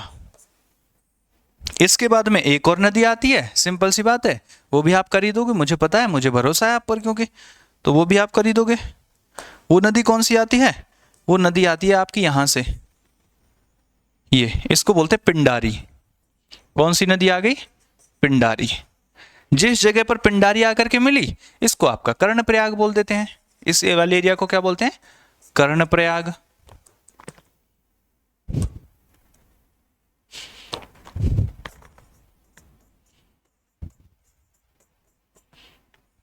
ये कर्णप्रयाग, बस खत्म हो गया, सिंपल सा। देखो ऋषि गंगा मिली धौली गंगा में, और धौली गंगा आके अलकनंदा में मिली, तो धौली गंगा और अलकनंदा जहां मिली उसको विष्णु प्रयाग बोल दिया। इसी में नंदाकिनी आके मिल गई, जहां नंदाकिनी और अलकनंदा मिली इसको नंद प्रयाग बोल दिया। जहां पर पिंडारी और अलकनंदा मिली इसको कर्ण प्रयाग बोल दिया, बात ही खत्म हो गई। अच्छा चलो एक और कर लो, इतना तो आपने कर ही लिया ना, एक और कर नहीं सकते आप मेरे कहने से? यार इतना तो कर ही सकते हो मेरे लिए, नहीं करोगे? कर दो यार भाई। तो यहां पर एक और नदी आकर के मिल गई, और जो एक और नदी आई वो इस साइड से चली आई, और जो इस साइड से आई उसको बोला गया मंदाकिनी। क्या बोला गया उस नदी को? उस नदी का नाम था मंदाकिनी। और मंदाकिनी जिस जगह पर आकर के मिली उसी को हमने रुद्रप्रयाग कह दिया। और क्या है इसमें, सिंपल सा था। इसको हमने क्या बोल दिया? इसको हमने रुद्रप्रयाग कह दिया। ये कहलाया रुद्रप्रयाग। और ये जो अलकनंदा है जब ये आकर के मिल गई इसमें भागीरथी में, तो ये कहलाया देवप्रयाग। ये क्या कहलाया? देवप्रयाग कहलाया। तो सबसे नीचे से जब आप चलना शुरू करेंगे तो कौन सा प्रयाग मिलेगा? पहले मिलेगा देवप्रयाग, फिर मिलेगा रुद्रप्रयाग, फिर मिलेगा कर्णप्रयाग, फिर मिलेगा नंदप्रयाग, और फिर मिलेगा विष्णुप्रयाग। ऐसे करके हम जाते हैं। और यहां से आगे जब ये नदी जा रही थी, हमने पूछा आपका नाम क्या है, तो इन्होंने बताया गंगा। क्या बताया? गंगा। और ये आगे चली गई। बताओ समझ में आई बात है? कुछ कुछ बातें ही तो थी, ज्यादा तो कुछ थी नहीं। क्या क्या देखा हमने कि जो ये भागीरथी है इसी की एक ट्रिब्यूटरी है ये अलकनंदा। तो शुरुआत होती है ऋषि गंगा धौली गंगा मिलती हैं, आगे आती हैं इसमें अलकनंदा में मिलती हैं, विष्णु प्रयाग बनाती हैं। नंदाकिनी जब मिलती है तो नंद प्रयाग बनाती है। पिंडारी जब मिलती है अलकनंदा में तो कर्ण प्रयाग बनाती है। मंदाकिनी जब मिलती है अलकनंदा में तो रुद्र प्रयाग बनाती है। और जब अलकनंदा मिलती है भागीरथी में तो ये देव प्रयाग बनाती है। और देव प्रयाग के बाद से ही ये गंगा नदी के नाम से जाना जाता है। एक सिंपल सा क्वेश्चन बनता है कि गंगा नदी को कब से मतलब गंगा नदी किस एरिया से बनना शुरू होती है, या कहां से इसको गंगा के नाम से जाना जाता है? तो या भागीरथी को कहां से गंगा के नाम से जाना जाने लगता है? तो वो हो जाता है आपका देव प्रयाग। कोई दिक्कत? चलिए इन कन्फ्लुएंसेस की थोड़ी सी बात कर लेते हैं, थोड़ी सी चर्चा कर लेते हैं। आइए जरा, क्या क्या बताया मैंने, कितने जो ये प्रयाग हैं, हम इन प्रयागों की बात कर रहे हैं। कौन कौन से हैं? जैसे सबसे पहले जो मैंने बताया था वो बताया था धौली गंगा। क्या बताया था? धौली गंगा। और धौली गंगा में कौन सी नदी आकर के मिल गई थी? धौली गंगा में मिल गई थी अलकनंदा। अलकनंदा। तो धौली गंगा में कौन सी नदी मिल गई? अलकनंदा। इसके बाद में कौन सी मिली? नंदाकिनी। नंदाकिनी किस में मिली थी? अलकनंदा में। इसके बाद में कौन सी आई थी? पिंडारी। पिंडारी किस में मिली थी? अलकनंदा में। इसके बाद में हम बात करें तो फिर कौन सी आई थी? मंदाकिनी। मंदाकिनी किस में मिली थी? अलकनंदा में। इसके बाद में हमने बात करी तो फिर अलकनंदा मिल गई थी। अलकनंदा किस में मिली थी? भागीरथी में। और इनके संगम पर कौन से प्रयाग बनते हैं बताना जरा। तो आपने देखा सबसे पहला वाला जो प्रयाग है, दिखाता हूं मैं आपको फिर से एक बार। सबसे पहला जो प्रयाग है वो धौली गंगा और अलकनंदा ने बनाया विष्णु प्रयाग। नंदाकिनी से नंद प्रयाग, पिंडारी से कर्ण प्रयाग, मंदाकिनी से रुद्र प्रयाग, और फिर देव प्रयाग। आ जाओ जरा। तो सबसे पहला धौली गंगा और अलकनंदा ने कौन सा बनाया था? विष्णु प्रयाग। कौन सा प्रयाग था भाई? इसको बोलते हैं विष्णु प्रयाग। इसके बाद में नंदाकिनी से तो नंद प्रयाग आपको याद रहेगा, नंद प्रयाग याद रहेगा। इसके बाद में पिंडारी ने कौन सा बनाया था? कर्ण प्रयाग बनाया था। कर्ण प्रयाग बनाया था। इसके बाद में यदि हम बात करें मंदाकिनी और अलकनंदा ने कौन सा बनाया था? रुद्र प्रयाग बनाया था। क्या बनाया था? रुद्र प्रयाग बनाया था। और इसके बाद में बात करें अलकनंदा और भागीरथी ने, तो अलकनंदा और भागीरथी ने यहां पर बनाया था भाई देव प्रयाग। और देव प्रयाग के बाद में ही इस नदी को फिर गंगा नदी के नाम से जाना जाने लगा। तो गंगा नदी के नाम से कब से जाना जाने लगा? देव प्रयाग के बाद में से, ठीक है ना। तो ये हो जाता है आपका देव प्रयाग। क्लियर है? बताओ जरा, कहानी समझ आई यहाँ तक? यहाँ तक की कहानी समझ आई क्या?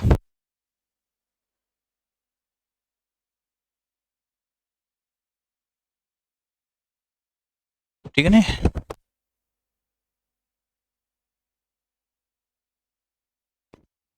गला सूख गया था। अच्छा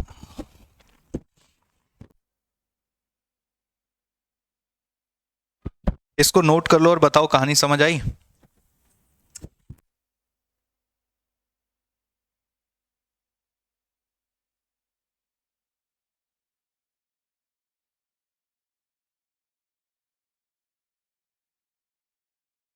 हाँ भाई, आगे समझ में। अब आ जाओ जरा। अब दो चीजें आपको याद रखनी है, कौन कौन सी, आइए बताता हूं आपको। आपने सुना होगा बद्रीनाथ और केदारनाथ, तो बद्रीनाथ और केदारनाथ कहां पर पड़ता है, क्वेश्चन पूछा जाता है आपसे।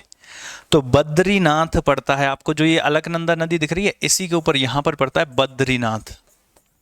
कौन सा, बद्रीनाथ। और जो ये मंदाकिनी रिवर दिख रही है यहां पर आपको देखने को मिलेगा केदारनाथ। समझ लो जरा, ये दो बातें और लिख लो, कौन कौन सी, एक बद्रीनाथ और एक केदारनाथ। बद्रीनाथ आपको अलकनंदा नदी पर देखने को मिला और केदारनाथ आपको मंदाकिनी रिवर पर देखने को मिला। और ये सारे के सारे ही कहां पर होंगे, बताना जरा। बद्रीनाथ कहां पे होगा, चमोली में। और जो केदारनाथ है वो कहां होगा, रुद्रप्रयाग में। तो बद्रीनाथ चमोली में और केदारनाथ रुद्रप्रयाग में। चलो, बहुत बढ़िया, बहुत अच्छे। अब हम यहां से आगे की बात करते हैं।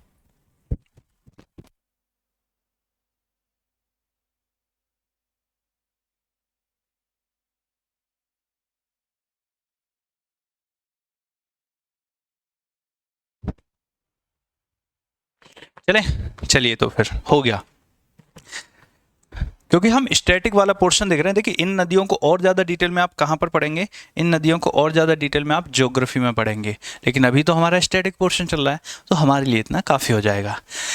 देखिए ट्राइब्स ऑफ, क्योंकि हमें बहुत सारे टॉपिक्स कवर करने हैं, बात करते हैं अब हम ट्राइब्स ऑफ उत्तराखंड की। उत्तराखंड में बेसिकली जो है 5 मेन ट्राइब्स देखने को मिल जाती हैं। आइए इनकी बात करते हैं। सबसे पहली है आपकी थारू ट्राइब। ओहो भाई, ये थारू ट्राइब के लोग हैं जो आपको यहाँ पर देखने को मिल रहे हैं। और यदि हम बात करें थारू ट्राइब की, तो यही उत्तराखंड की लार्जेस्ट ट्राइब हो जाती है।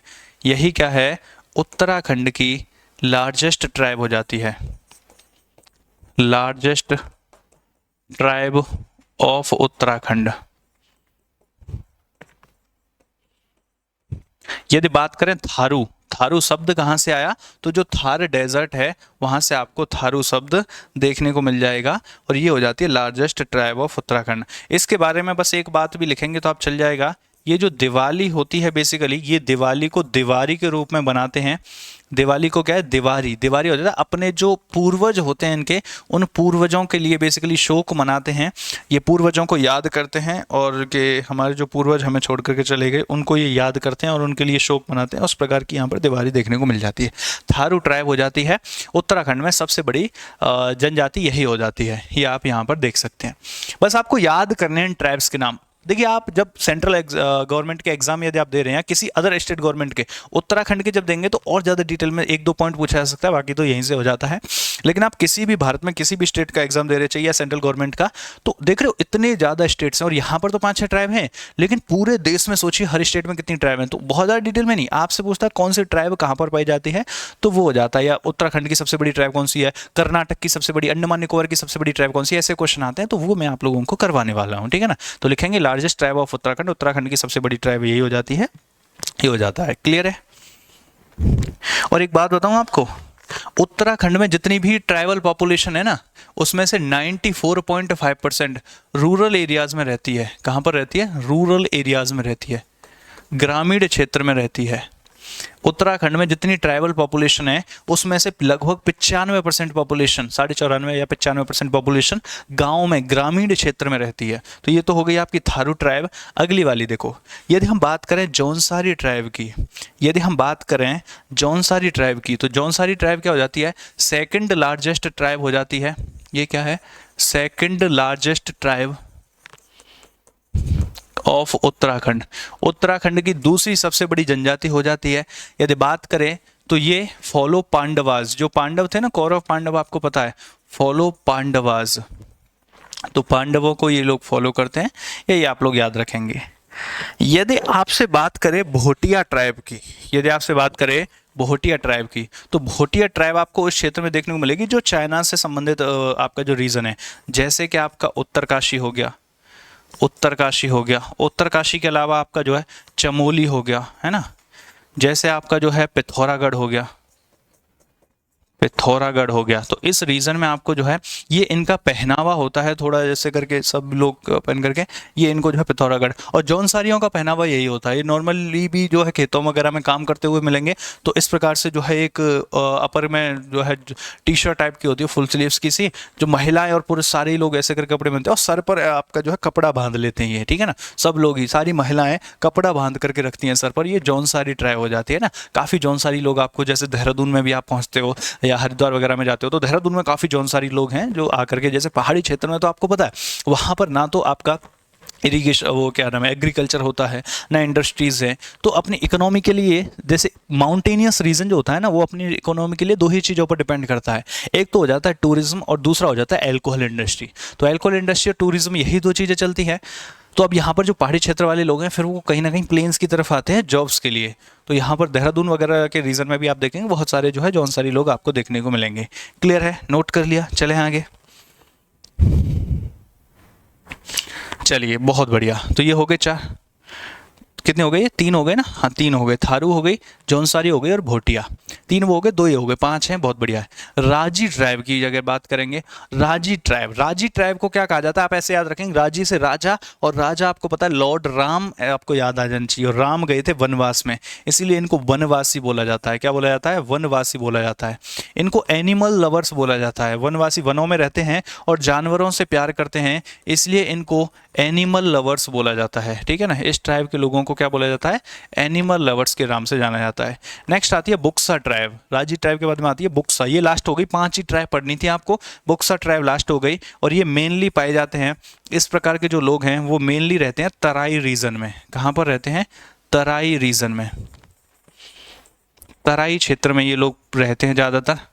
और तराई क्षेत्र में रहते हैं तो फिर खेती भी करते होंगे, तो एग्रीकल्चर डिपेंडेंट होते हैं ये। किससे संबंधित आपसे पूछेगा, एग्रीकल्चर डिपेंडेंट ट्राइब कौन सी है, कृषि पर क्षेत्र। ये शादी हो रही है यहाँ पर इस ट्राइब में, ये जो बुक्सा ट्राइब है, बुक्सा ट्राइब के लोगों में शादी हो रही है, तो ये शादी का फंक्शन है, इस प्रकार से होता है, ठीक है ना, ये इनका जो है कल्चर हो जाता है। तो जो बुक्सा ट्राइब है वो तराई रीजन में खास करके रहते हैं, देख रहे हो यहाँ शादी हो रही है और पीछे आपको जो है खेत दिख रहे होंगे, ठीक है ना, तो पीछे जो ये खेत से दिख रहे हैं ये एग्रीकल्चर डिपेंडेंट ट्राइब हो जाती है, एग्रीकल्चर पर मेनली जो है डिपेंड करती है। क्लियर है, चलिए आगे चलें अब।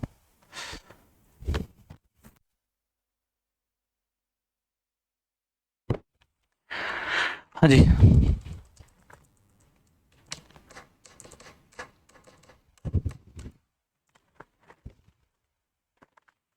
अगला क्या है, अगला है famous festivals of Uttarakhand. Uttarakhand के मुख्य त्योहार, ज्यादा नहीं, मैं आपको पांच छह त्योहार ही करवाऊंगा, देखा ना, पांच पांच छह छह चीजें ही मैं आप लोगों को करवा रहा हूँ, पांच पांच छह छह ही हम त्योहार भी देखेंगे। हरेला फेस्टिवल बहुत बड़ा इंपॉर्टेंट, मार्क कर लो भाई सर, इस पर तो कम से कम 2 स्टार लगा लो। हरेला फेस्टिवल आप लोगों से पूछा जाता है।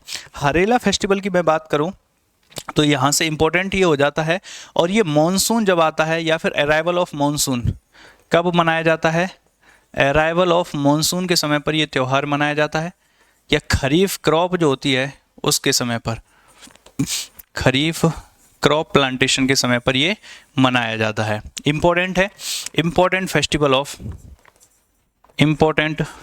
ऑफ उत्तराखंड। उत्तराखंड के मुख्य त्योहारों में से एक है हरेला फेस्टिवल, ठीक है ना, काफ़ी इंपॉर्टेंट फेस्टिवल हो जाता है। अराइवल ऑफ मानसून के समय मनाया जाता है, या फिर खरीफ क्रॉप जो होती है उसका प्लांटेशन होता है उस समय पर ये मनाया जाता है। नेक्स्ट यदि हम बात करें रम्मान फेस्टिवल, रम्मान, राम आ रहा है ना सबसे पहली बात तो डेडिकेटेड टू लॉर्ड राम, किसको डेडिकेटेड होता है ये वाला festival, dedicated to Lord Ram, Lord Ram को ये फेस्टिवल बेसिकली डेडिकेटेड होता है, और गढ़वाल रीजन में इसको मनाया जाता है। गढ़वाल क्षेत्र में या गढ़वाल रीजन में इसको मनाया जाता है। किसको डेडिकेटेड होता है? लॉर्ड राम को ये डेडिकेटेड होता है, ये वाला फेस्टिवल, रम्मान फेस्टिवल, और गढ़वाल क्षेत्र में इस फेस्टिवल को मनाया जाता है। यदि मैं बात करूँ यूनेस्को के कल्चरल हेरिटेज साइट्स जो होती हैं, उसमें इंटेंजिबल जो साइट हैं, देखिए टेंजिबल इंटेंजिबल का मतलब होता है एक तो जिनको आप स्पर्श कर सकते हो, जैसे मान लो किसी, जैसे ताजमहल को ऐड कर दिया तो वो क्या है, उसको आप स्पर्श कर सकते हो, जैसे स्पर्श नहीं कर सकते सिर्फ फील कर सकते हो, उसको बोला जाता है इंटेंजिबल साइट। तो इसको यूनेस्को की कल्चरल हेरिटेज इंटेंजिबल साइट भी डिक्लेयर किया गया है, ठीक है ना। तो इसको यूनेस्को की कल्चरल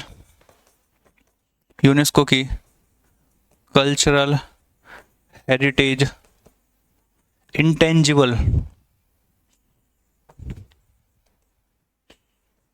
साइट भी डिक्लेयर किया गया है। क्लियर है? समझ में आई बात?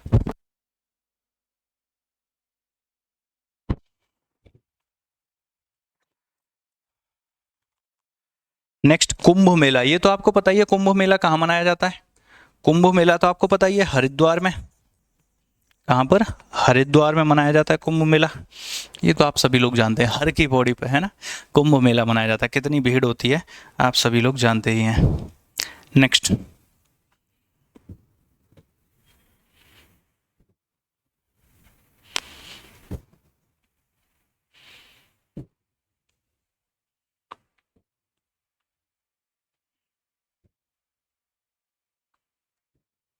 अगला क्या है?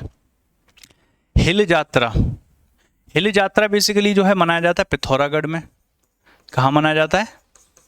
पिथौरागढ़ में मनाया जाता है हिल यात्रा।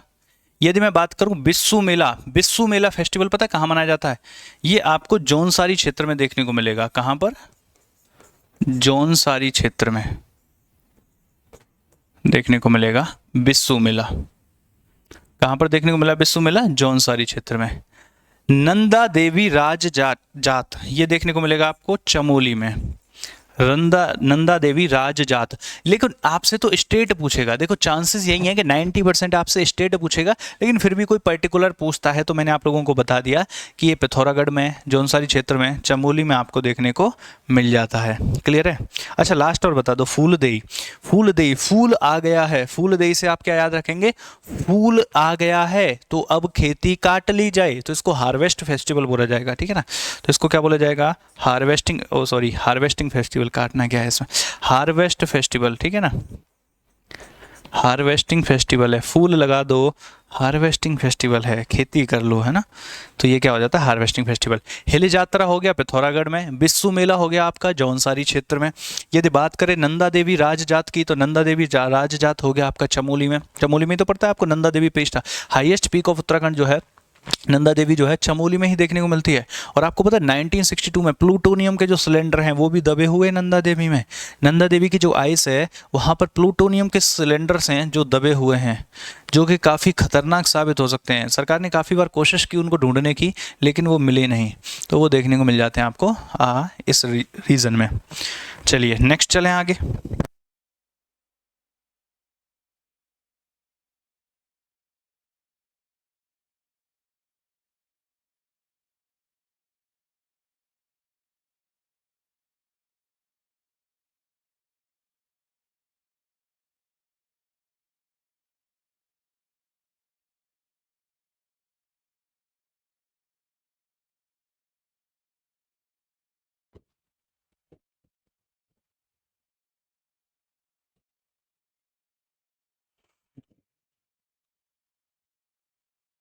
नेक्स्ट अगला देखो, फिर अगला क्या है?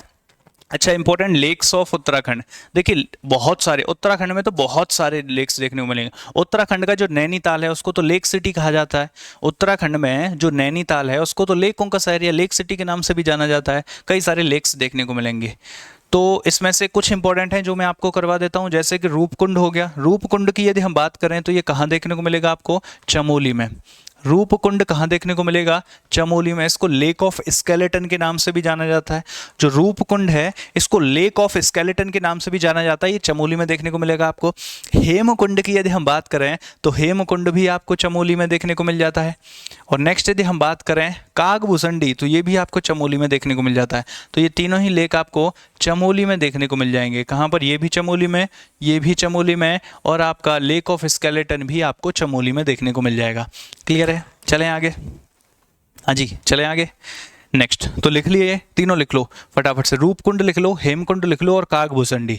रूपकुंड, हेमकुंड और कागभूषणी लेक हो गए चमोली में। अगला देखो, अच्छा नैनी लेक। नैनी लेक आपको पड़ता है नैनीताल में। अच्छा जितने भी ताल हैं वो सारे नैनीताल में ही देखने को मिलेंगे। ये भी नैनीताल में, खुरपा ताल भी नैनीताल में, देवरिया ताल भी नैनीताल में, नावकुचिया ताल भी नैनीताल में देखने को मिलता है। तो भाई साहब ये सारे ही लिख लो, फटाफट से इनको नोट कर लो। ये सारे के सारे लेक ही आपको नैनीताल में देखने को मिलेंगे। तो नैनीताल से ही तो नैनी लेक बना पहला वाला। तो ये सारे के सारे कहाँ देखने को मिलेंगे? नैनीताल में। और भी हैं इसके अलावा, लेकिन कुछ इंपॉर्टेंट है जो मैंने करा दिए। 50-60 लेक्स हैं वैसे तो उत्तराखंड में, लेकिन वो सारे कहाँ पढ़ोगे आप? तो इसी को नैनीताल को ही लेक सिटी के नाम से भी जाना जाता है। लेक सिटी कह लो, लेकों का शहर, झीलों का शहर कह लो। तो लेक सिटी या फिर झीलों का शहर कह लो। अरे झीलों का शहर हिंदी में लिख लेना आप यार, कहाँ, ठीक है ना? लेक सिटी या फिर झीलों का शहर। चलें आगे। हाँ जी, समझ में आई कुछ चीजें?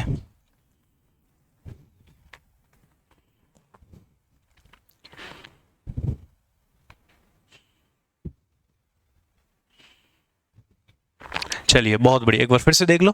नैनीताल जो है, नैनी लेक नैनीताल में, भीमताल नैनीताल में, खुरपाताल नैनीताल में, देवरिया ताल नैनीताल में, और नावकुचिया भी कहाँ पर है? नैनीताल में।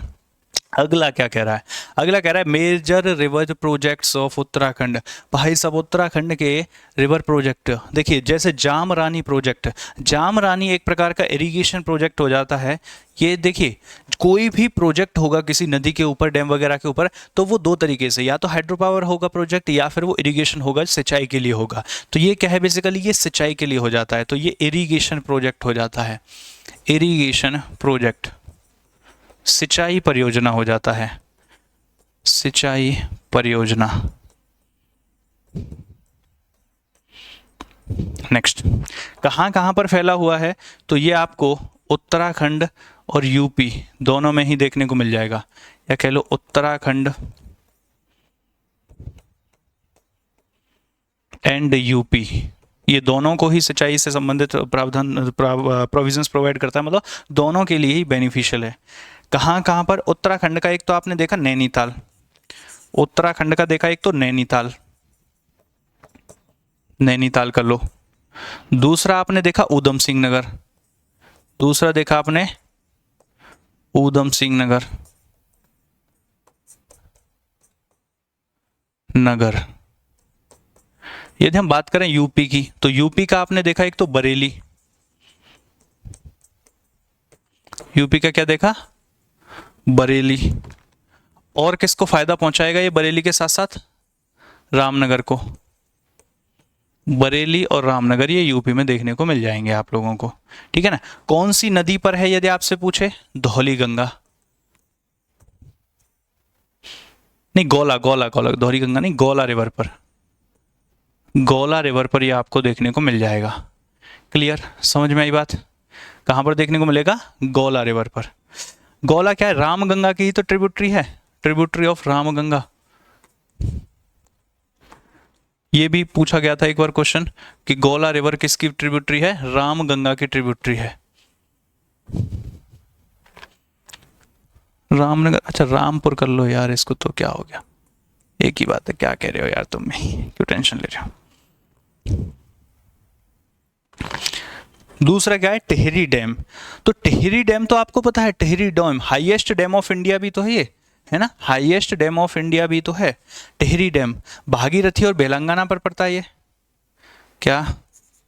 भागीरथी एवं जो बेलंगाना नदी है, बेलंगाना नदी है, बेलंगाना रिवर है, इन दोनों रिवर्स पर पड़ता है ये प्रोजेक्ट। यदि बात करें तो हाईएस्ट डैम ऑफ इंडिया यही हो जाता है, हाईएस्ट डैम ऑफ इंडिया, तो भारत का तो हाईएस्ट डैम हो गया ये। यदि बात करें पूरी दुनिया का, तो पूरी दुनिया का भी ये 10th हाईएस्ट डैम है। पूरी दुनिया का कौन सा है ये? 10th हाईएस्ट डैम है। यहाँ से कोई ये कलर ले लो, रेड ले लेते हैं चलो।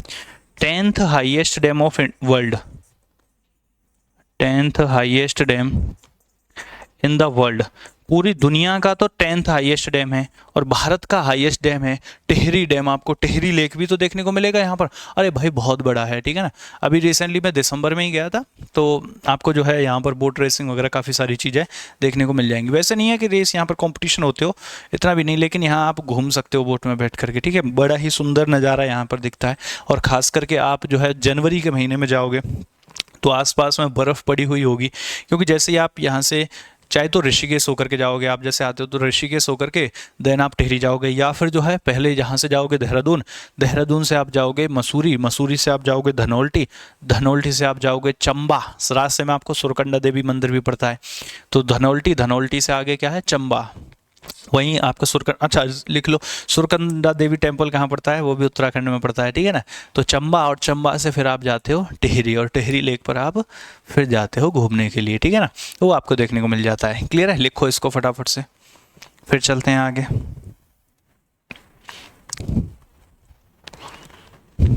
चलो अगला देखो। हाँ जी, अच्छा विष्णुगढ़ तपोवन प्रोजेक्ट, ये तो आपको पता है विष्णुगढ़ तपोवन प्रोजेक्ट ये चल रहा था, इसकी वजह से तो जोशीमठ में, वो न्यूज़ में भी तो चला था पिछली साल, जोशीमठ में वो जो लैंडस्लाइड वगैरह हो गया था, वो भी तो इसके पास में ही था, ठीक है ना। कहाँ पर देखने को मिलता है? चमोली में। ये कहाँ देखने को मिलता है? चमोली में, धौली गंगा के ऊपर। किसके? धौली गंगा। नेक्स्ट देख लो, कोलागढ़ डैम प्रोजेक्ट, ये तो रामगंगा के ऊपर देखने को मिलता है, पौड़ी गढ़वाल में। कहाँ पर? पौड़ी गढ़वाल में, पौड़ी गढ़वाल में रामगंगा नदी के ऊपर देखने को मिलता है। हो गए आपके ये 3-4 प्रोजेक्ट हैं, यही बहुत हो जाएंगे, ठीक है ना। इतना याद कर लोगे आप, इतने में आपका काम चल जाएगा। तो ये कुछ बातें हो गई। अब आ जाओ जरा अगले की तरफ। तो अब क्या है हमारा next?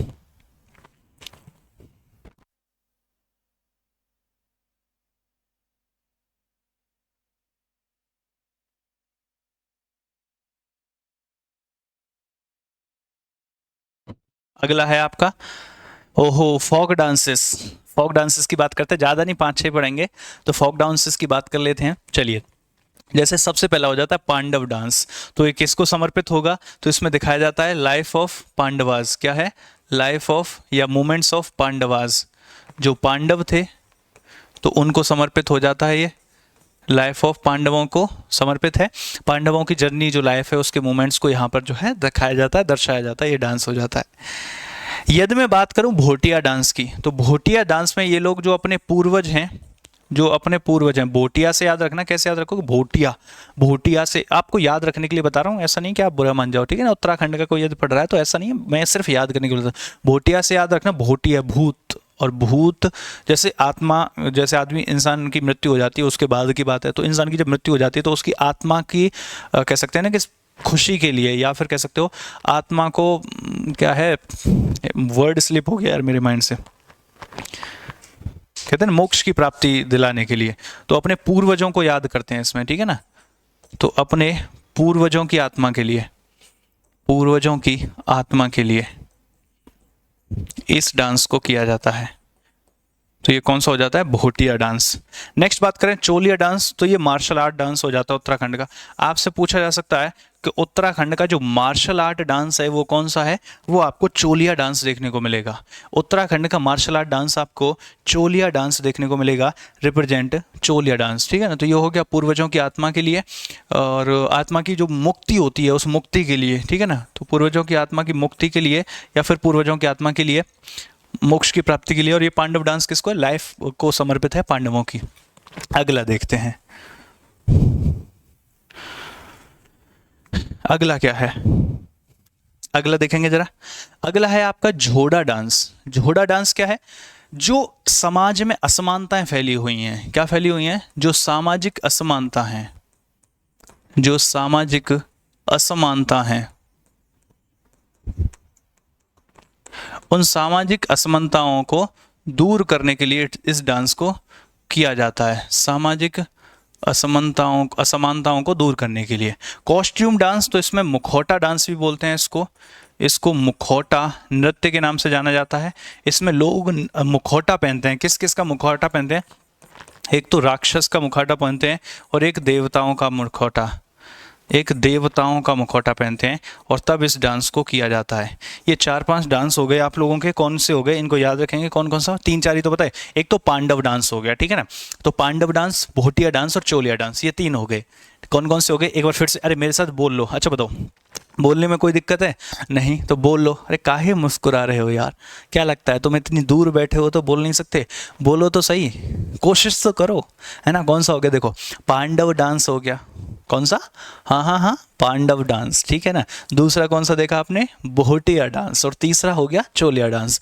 Pandav dance, Bhotiya dance और चोलिया डांस, ये तीनों डांस हो गए। इसके बाद में जब हम बात करते हैं अगला, तो ये हो जाता है झोड़ा डांस और कॉस्ट्यूम डांस। ये 5 ही तो डांस कराए मैंने, 4-4 5-5 चीजें ही तो करा रहा हूं मैं। झोड़ा डांस और कॉस्ट्यूम डांस, मुखौटा नृत्य, ये हो जाता है आपका। नेक्स्ट आइए, अगला कौन सा है? अगला है, अच्छा चलिए, हमने क्या क्या देख लिया, सुनिएगा। सबसे पहले हमने देख ली जनरल इन्फॉर्मेशन। इसके बाद हमने उत्तराखंड के कुछ डिस्ट्रिक्ट्स के बारे में देख लिया। उत्तराखंड के हमने ट्राइब्स के बारे में देख लिया। उत्तराखंड के पासेस के बारे में देख लिया। उत्तराखंड के लेक्स के बारे में देख लिया। उत्तराखंड के फेस्टिवल्स के बारे में देख लिया। उत्तराखंड के डांसेस के बारे में देख लिया। और कुछ और चीज़ें हैं, इनको फटाफट से देख लीजिए। जैसे इसका गठन हुआ था, ये आपके पढ़ने के लिए, ये आपको पढ़ना है, ठीक है ना। उत्तराखंड का जो फॉर्मेशन हुआ था वो 9 नवंबर 2000 को हुआ था। यदि कैपिटल की बात करें तो देहरादून हो जाती है और गैरसैंण हो जाती है। देहरादून विंटर कैपिटल हो जाती है, गैरसैंण आपकी समर कैपिटल हो जाती है। यदि बात करें पॉपुलेशन की, तो लगभग जो है करोड़ के आसपास, 1 करोड़ के आसपास जो पॉपुलेशन है, 1.1 करोड़ है। वैसे तो ये थोड़ी और पुरानी है, 1.1 करोड़ के आसपास ये पॉपुलेशन है, ठीक है ना आपकी। एरिया की बात करें तो 53,483 स्क्वायर किलोमीटर का हो जाता है, ये तो नहीं पूछेगा। टोटल डिस्ट्रिक्ट 13 हो जाते हैं। 2 डिवीजन्स में देखने को, पुराना नाम उत्तरांचल है, ये 2 डिवीजन्स में देखने को मिलेंगे, Garhwal division and Kumaon division. इसमें भी मैंने बता दिया कौन कौन सा डिस्ट्रिक्ट कहाँ पर है। आपका हाईकोर्ट नैनीताल में, हो सकता है फ्यूचर में इसको हल्द्वानी में शिफ्ट किया जाए, लेकिन अभी तो नैनीताल में। प्रेजेंट में 13 डिस्ट्रिक्ट हैं, 4 नए डिस्ट्रिक्ट बनाने की मांग चल रही है, लेकिन अभी वो बने नहीं है। आपके उत्तराखंड का नाम करें तो उत्तराखंड ने पुराना नाम उत्तरांचल होता था, 27वां भारत का राज्य हो जाता है। एरिया मैंने आपको बता दिया। हिल पार्ट टोटल जो है वो बेसिकली जो है 86% देखने को मिलेगा, और 14% आपका प्लेन्स वाला पार्ट देखने को मिलेगा। प्लेन्स का टोटल लगभग 14% हो जाता है, 13.93 कह लो, या 14% प्लेन्स देखने को मिल जाएंगे। कंट्रीज जो बॉर्डर शेयर करती हैं, तो पूर्व में नेपाल हो जाता है, और नॉर्थ में तिब्बत वाला रीजन होता है जो चाइना के पास है।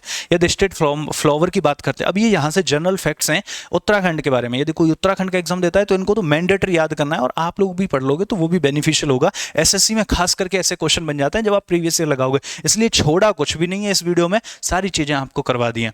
स्टेट फ्लावर की जब आप बात करोगे तो स्टेट फ्लावर राजकीय पुष्प हो जाएगा ब्रह्मकमल। यदि स्टेट ट्री की बात करेंगे तो जो बुरांस का पेड़ है वो उत्तराखंड का स्टेट ट्री हो जाता है। नेक्स्ट बात करते हैं स्टेट एनिमल की। जो मस्क डियर है, जो कस्तूरी हिरन होता है, वो यहाँ का स्टेट एनिमल हो जाता है। स्टेट बर्ड की बात करें तो जो मुनाल है वो यहाँ की स्टेट बर्ड हो जाती है। स्टेट गेम की बात करें तो जो फुटबॉल है वो यहाँ का स्टेट गेम हो जाता है।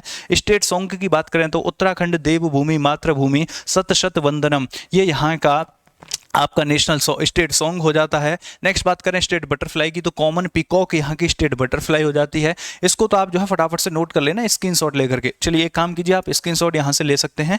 मैं एक बार साइड हो जाता हूँ यहाँ से। तो आपने इसका स्क्रीनशॉट ले लिया, रोक के वीडियो को पॉज करके ले लेना, इसका ले लेना, इसका ले लेना, इसका ले लेना, और फिर आ जाता है हम यहाँ पर। इसको फटाफट आप स्क्रीनशॉट ले लें। बटरफ्लाई की बात करें तो कॉमन पीकॉक हो गई। ऑफिशियल लैंग्वेज तो हिंदी और सेकंड हो गई संस्कृत। तो पहले हिंदी थी, लेकिन 2010 के बाद में सेकंड ऑफिशियल लैंग्वेज यहाँ पर संस्कृत हो जाती है। हिंदी सबसे ज़्यादा बोली जाती है। मोस्ट स्पीकर लैंग्वेज कौन सी है? यहाँ पर हिंदी है, लगभग 43%।